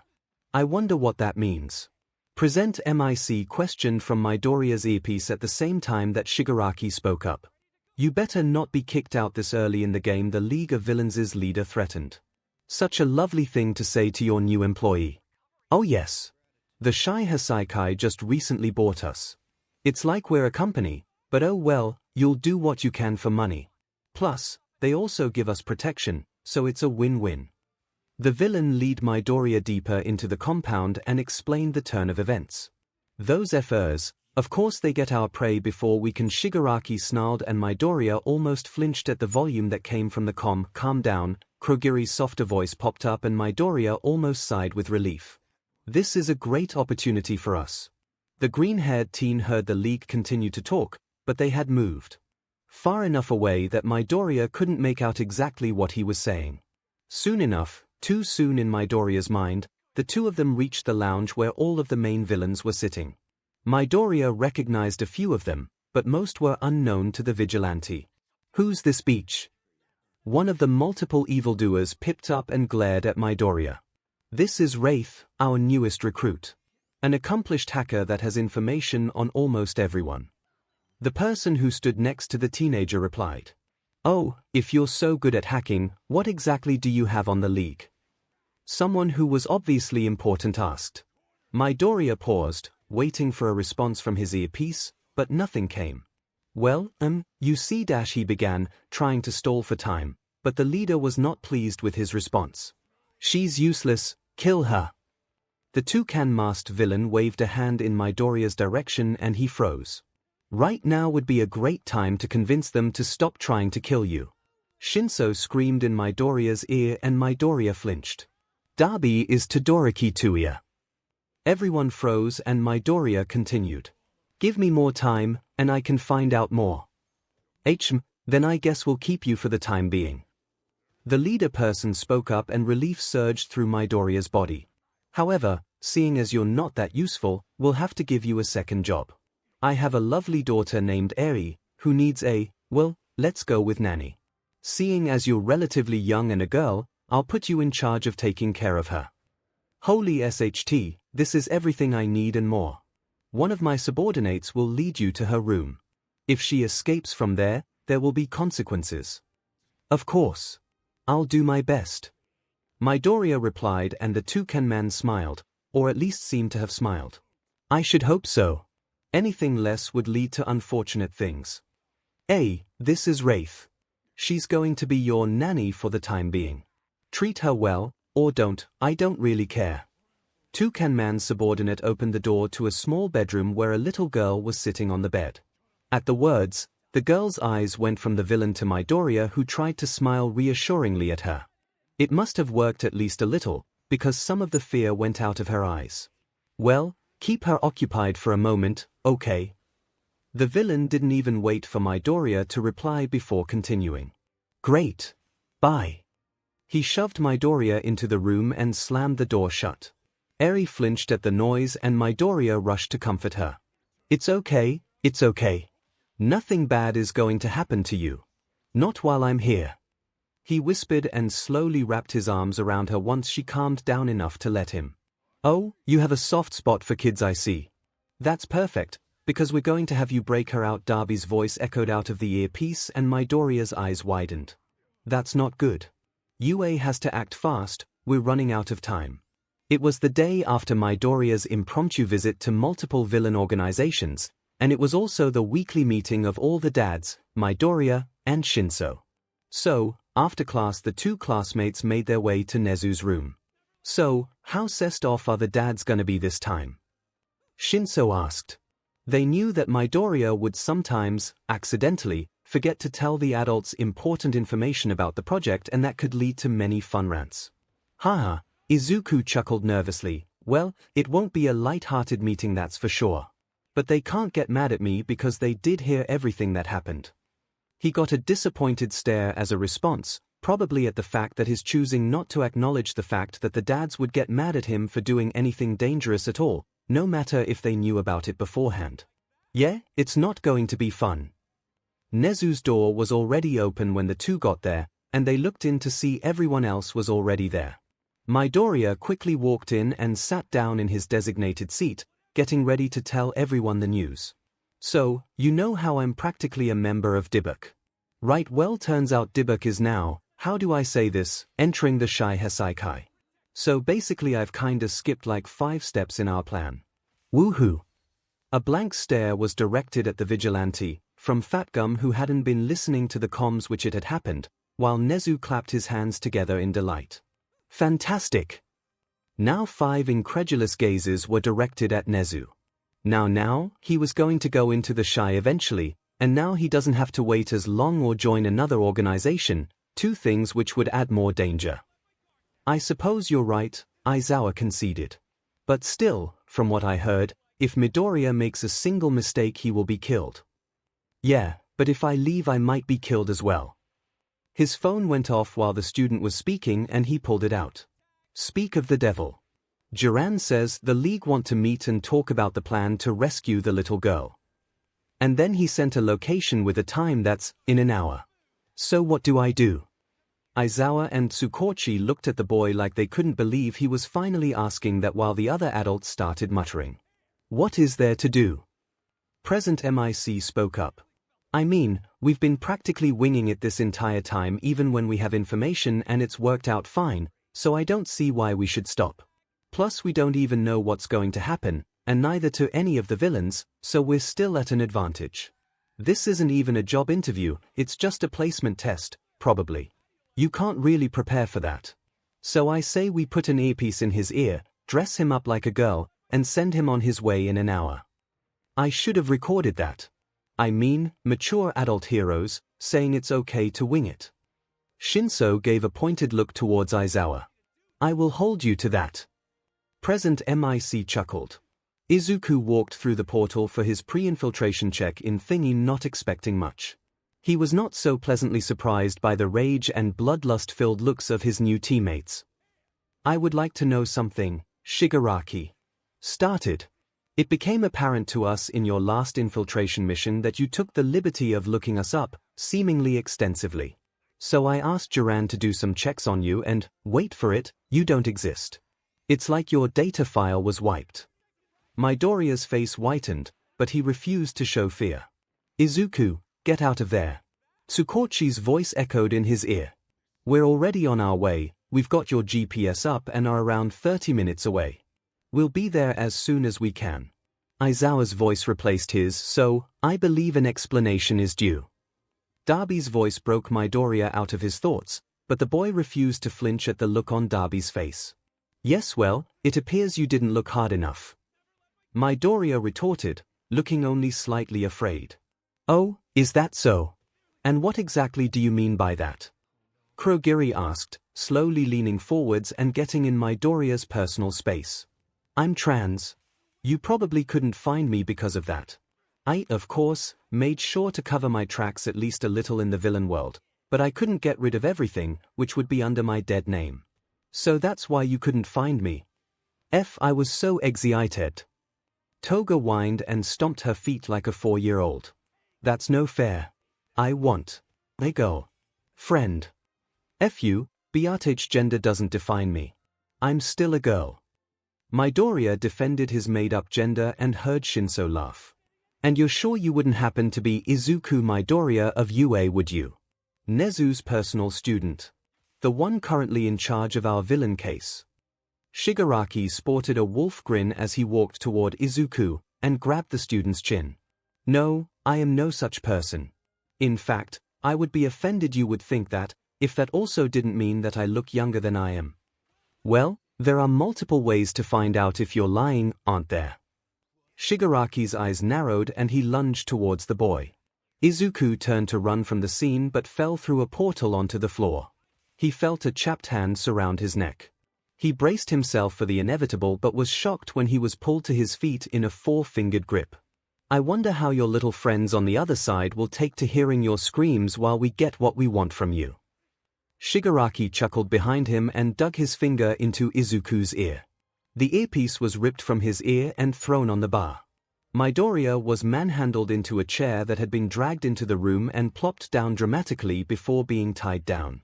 He sneered up at Shigaraki's looming face. They'll come for me soon. You won't get away with this. The group laughed, a shiver running down his spine. No, I think you'll find that this was your mistake. Time went by painfully slowly. Between the questions and the pain his head was spinning in an attempt to keep up with the world around him. After an hour he couldn't distinguish Darby's burning fingertips from Toga's favorite knife set. His only thought before Shigaraki decided to drag him into talking and he lost all sense of reality was, why aren't my dads here yet? How much further till we get there? Shinso demanded to know the answer while tears streamed down their face at the sound of Midoriya's whimpers. We're 10 minutes away from the hideout. Aizawa replied, though while he said that he put more force on the gas pedal. Great. Where is everyone else? Shinso asked, not noticing any other cars speeding down the street. It's just us. Yamada answered from the passenger's seat and Shinso gasped. What do you mean? We're going to need more people. This is the league we're talking about. The teenager screamed and both parents flinched. Hopefully not. Aizawa tilted the wheel and the car spun around a corner at high speeds. Nezu has a plan that might take down both the League and the 7 Precepts of Death. If it works, we'll be fine. And if it doesn't, then we're going to be in a lot of trouble. Well, it looks like you had a better impression on your other employers than we thought you would. Shigaraki stared down at Midoriya and Midoriya glared back. What exactly do you mean by that? The boy asked while he shifted slightly, careful not to aggravate the, mostly small yet still painful, injuries on him. The reason they were small is because he admitted everything pretty early, not seeing any reason to keep lying. The shy Hasaikai wants you back. Isn't that so sweet? What? Why? They told me I wasn't useful to them, why would they want me back? Oh yes, it's just so fantastic. My dream was always to have a villain organization want me back. Thank God it's coming true. Midoriya retorted and Darby stepped up to loom over him. I'd watch your mouth if I were you. Darby's hand lit on fire, but Midoriya didn't even flinch. You're not in the best position right now. Who knows what I might do if you PSS me off even more. Oh, I know perfectly well, Mr. I don't care about my brother, so I'm going to use him for and probably give him lifelong trust issues. I mean, I get it, you dad's a beach, but come on, this really isn't the best way to deal with that. I mean, my mom was a neglectful but so I became a vigilante and put her in jail. That solved the issue so much better than faking my own death to go and become a villain and let my younger brother be abused in my stead. Midoriya was ranting at this point, but Darby wasn't setting him on fire, so he counted that as a win. You know nothing. Darby snarled. Are you sure about that? Midoriya took a deep breath in, ready to begin his second rant of the minute, but before he could, the door was slammed open. Did you really believe that you could steal Wraith to get to A? Because if you did, you are a lot stupider than I expected. Instead of the dads that Midoriya expected to see, he was shown the leader and a few other shy Hasaikai members. What are you doing here? Shigaraki hissed back, but the enemy didn't even flinch. You didn't respond to our texts, which I have to admit is very rude considering the notice we got from you. Toucan Man replied and began to slowly take off his gloves. That's probably a quirk thing, let's hope it's not meant for me. What notice? Darby asked while bright blue flames twirled around his hands. Toga had gotten a few knives out of hiding and was holding them in between her fingers, ready to throw them at a moment's notice. "Oh, let's see, the one where you say, 'Here's a trade, give us the girl and we'll give you Wraith, and if you don't we'll torture information out of him until we have enough to get her anyway.'" One of the lackeys snarled and even Midoriya looked confused. "That isn't the reason they have me here at all. What are they talking about?" And usually I would ignore such outlandish demands. The leader spoke up again, and steadily got closer to the League, but Wraith is a part of the 𝐒𝐻𝐻𝐼 now, and I'm not exactly a leader that would leave a valued subordinate behind. "Well, stick your good leadership up your butt, because we didn't send such a demand," Toga retorted, and that's when Midoriya connected the dots. Nezu, he did always want to turn them against each other, and there's no better way to do that than send a false message from one side. "Well, it's a shame that I left my truth-detecting subordinate behind, so I guess I'm just going to have to torture it out of you." 𝐒𝐻𝐻𝐼's leader ran forwards just as Shigaraki did the same. The two powerhouses danced around each other, both trying to land a hand on the other without letting the other touch them as well. At this point, Toga screeched and lunged at the closest 𝐒𝐻𝐻𝐼 member, fully prepared to stab them and end their life. While that is happening, instead of moving to help their co-worker, the other member lunged forward and began to untie Izuku. Thanks," Midoriya whispered through the haze of screams and pain. Thankfully, Kurogiri was occupied with the member Toga had attempted to kill, but obviously failed to. Soon enough, the ropes were untied and Midoriya was up and lunging to the door, pushing through the pain from his injuries. The 𝐒𝐻𝐻𝐼 member moved to follow him, but a rush of blue flame had him charred to the bone before he could get more than a few steps. "Get the boy, Darby!" Shigaraki yelled, and Toucan Man used the opportunity to almost land a hit on his shoulder. Darby ran to where Midoriya was, but didn't stop him when he opened the door. "Why are you letting me go?" Midoriya asked, fully aware that he could be dead by now if Darby wanted it. "Shoto talks about you. I don't want to hurt him more than I have to," was his explanation, and with that Midoriya was flying out the door and into the slightly sunlit alley just as a car pulled up to it. "Izuku!" A purple-haired teenager flew out of the back seat and Midoriya realized it was ♀. In the same instant Aizawa leaned out of the window. "Get in," he ordered, and quickly Izuku obeyed. Soon, ♀ had their arm around Midoriya in the backseat and Aizawa was pulling out of the alley while past MIC had started to treat Midoriya's wounds. "Thanks for coming," Izuku murmured and got a smile from everyone. "We'll always come," past MIC replied, and with that assurance, Midoriya faded into unconsciousness. A couple minutes earlier, Nezu called Sir Night-Eye, Fat Gum, and Hawks into his office, to the confusion of them all. The three heroes wasted no time getting there, and Nezu did the same with telling them what the hell was happening. "I have good information that there is a young girl being tortured by the 𝐒𝐻𝐻𝐼."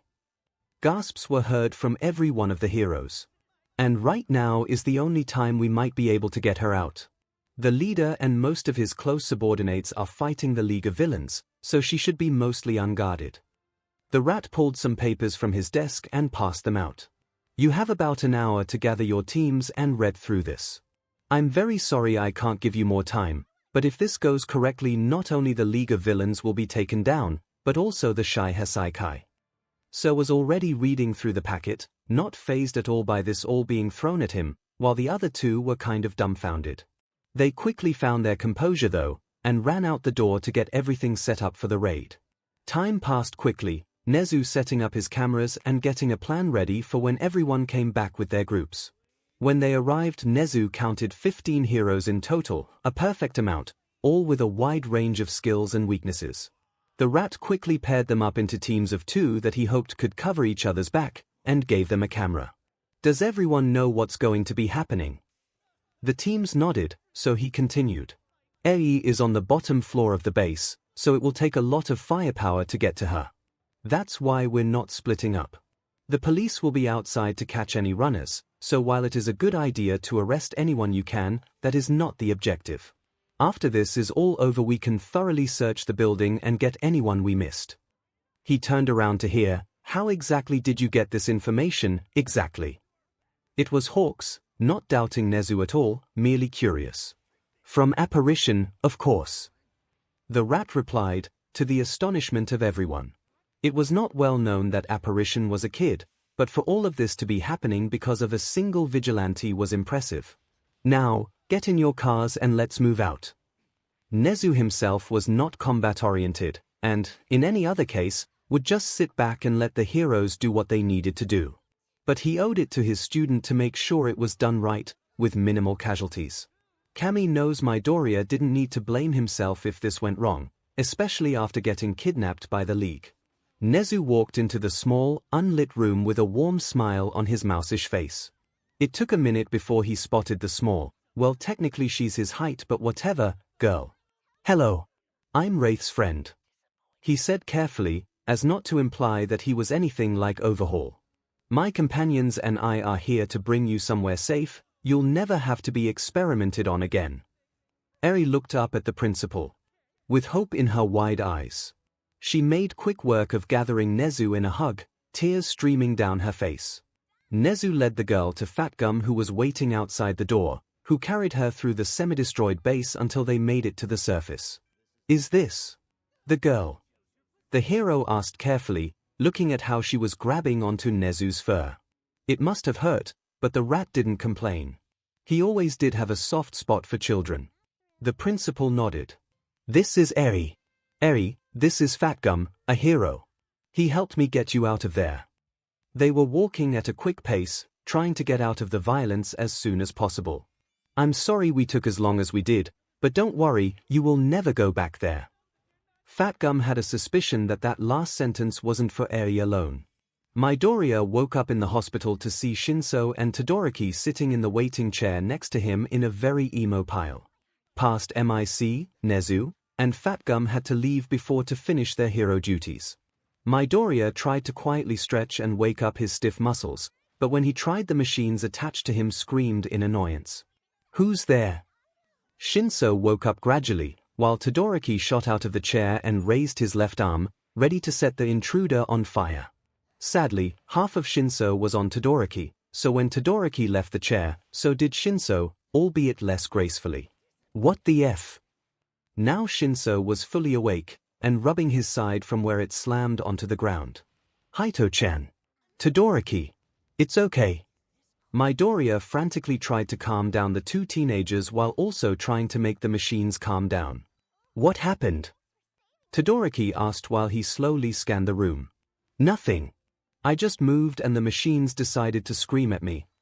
Midoriya finally pressed the correct button and the screeching noise quieted. Karma.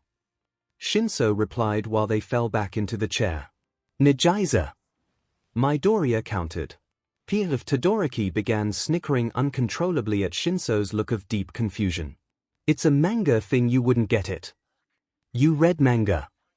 ♯ raised an eyebrow at the two of them. We have manga nights on bad nightmare nights where we sit on his bed and read. Midoriya said. That's cute. Okay, but really what the F? Are you okay? Yeah, I'm fine. I'm fine. Midoriya replied. Yeah. No. Aizawa said, walking into the room. Nezu trailed in behind him. So first things first, right? Victim's account of what happened. I'm sorry it took so long to get there. Here. Midoriya looked surprised, and then immediately waved his arms around. It's okay. Everything worked out fine. Nezu cut in before Aizawa could go on another rant about self-deprecation. It's not. As your employer and mentor, but more important as your father, I should have been there with backup from the beginning. I apologize for letting things go on as long as they did. He bowed, causing Midoriya to grimace a bit. Really, it's okay. I get that it must have been difficult to gather a force in time, that's not your fault. Midoriya soothed. I really want to hug them. Too bad I can't without them yelling at me. Blame All Might, he was the one who tried to convince the heroes not to go. Kept going on about how you were obviously a traitor and how it was a setup and such. Kept calling us corrupt. Aizawa glared at the floor, eyes glowing with resentment. Yeah, he came to our class and told us not to trust you and that Nezu was being fooled. He even came up to me and tried to convince me you had lied about my brother as a cover-up. Todoroki added. Holy SHT. That's so not okay. What? Nezu, you fired him, right? Midoriya looked back and forth between the two of them. Of course I did. Even the hero contract couldn't stop me from getting that but out of a classroom. Nezu scowled, or as much as he could seeing his a rodent. I gave him a restraining order. He won't bother you anymore. If he hadn't, I'm not sure I would be able to stop your classmates from throwing him into the sun. They already had a whole plan. Uraraka would activate her quirk on him and then Seitu would chuck him into space. Aizawa retells the story with a smile on his face. I was ready to help them too. Worse comes to worse, I would have just made him reply to me and then get Todoroki to encase him in a block of ice. Either he would suffocate or die of hypothermia. Whichever one comes first. Shinso added on and Midoriya laughed. I'm pretty positive he would suffocate first. Midoriya replied. If you could keep your hold on him that long. Of course I could. I'd be powered by spite, and spite can do the most magical things. Shinso countered. The group standing next to the hospital bed nodded and Aizawa even agreed verbally. Spite is the best motivator. If I wasn't using it, I wouldn't be able to make it through a day. PFF. The group smiled at the sight of Midoriya laughing. If Todoroki was smoking up, no one would tell him. Thanks you guys. He started playing with the sheets. That was not fun. It took a moment for the others to realize he was talking about the league. Haha, yeah I really wasn't sure what I was going to do. I'm glad the Shy Hasaikai showed up though, as weird as that is to say. Yes, that was one of my best strategies, I'd say. Nezu mentioned thoughtfully. Wait, what? That was you? Todoroki and Shinso both turned to give Nezu a look of shock. Yes. I knew we needed to have Overhaul and his henchmen out of their base and that they needed Midoriya alive. I figured they'd save him for us and send him on his way. Hence why I sent a fake threat to them telling them that I was the League, planning to steal Eri and had kidnapped Midoriya for info. I hadn't taken into account Darby's assistance though. Nezu explained. Todoroki smiled sadly and sighed. Hitoshi looked at him thoughtfully and turned to Izuku. When we get back home, wanna have a manga night? The two smiled at him and nodded. But before that, Nezu cut in. There's someone who wants to say hi to Midoriya. She's a little shy, so Shinso, Todoroki, can both of you go outside for a bit? The two of them looked confused, but quickly realized who Nezu was talking about and vacated the room. Midoriya was obviously still a little out of it, because he had no idea what was going on. Who the F do I know that's female and shy? Wait, Inko. No, of course not, Nezu wouldn't do that. So who? Midoriya, as usual, was trapped in his thoughts until the door opened and a young girl walked in, hands behind her back, staring at the ground. Eri-chan! He exclaimed, making her look up at him. She wasn't smiling, per se, but her eyes lit up and she got closer. I'm so glad you're okay. How are you feeling? I'm good. Midoriya smiled and moved his hand. Nezu kind of glared at him for moving, onto the top of her head. Now she actually smiled. But not for long, her mouth moving downwards into a frown. But you got hurt. You shouldn't have gotten hurt. Eri's eyes started watering but Midoriya was quick to console her. Eri-chan, my getting hurt was unrelated to you. I'm a hero, so this happens sometimes. I'm glad you're safe. Nezu approached the two of them and lifted Eri into Midoriya's hospital bed. I have a very important job for you. You need to make sure that Izuku here doesn't move. Not even a fingertip. Think you could do that? She nodded her head, and the two of them got comfortable. Nezu took that as his cue to leave, inviting Shinso and Todoroki back into the room as he did so. The two of them quickly pulled up chairs and started chatting with Midoriya and Eri as if nothing had happened and they knew her their entire lives. The Wraith project was finally over, and it looked like everyone would be okay.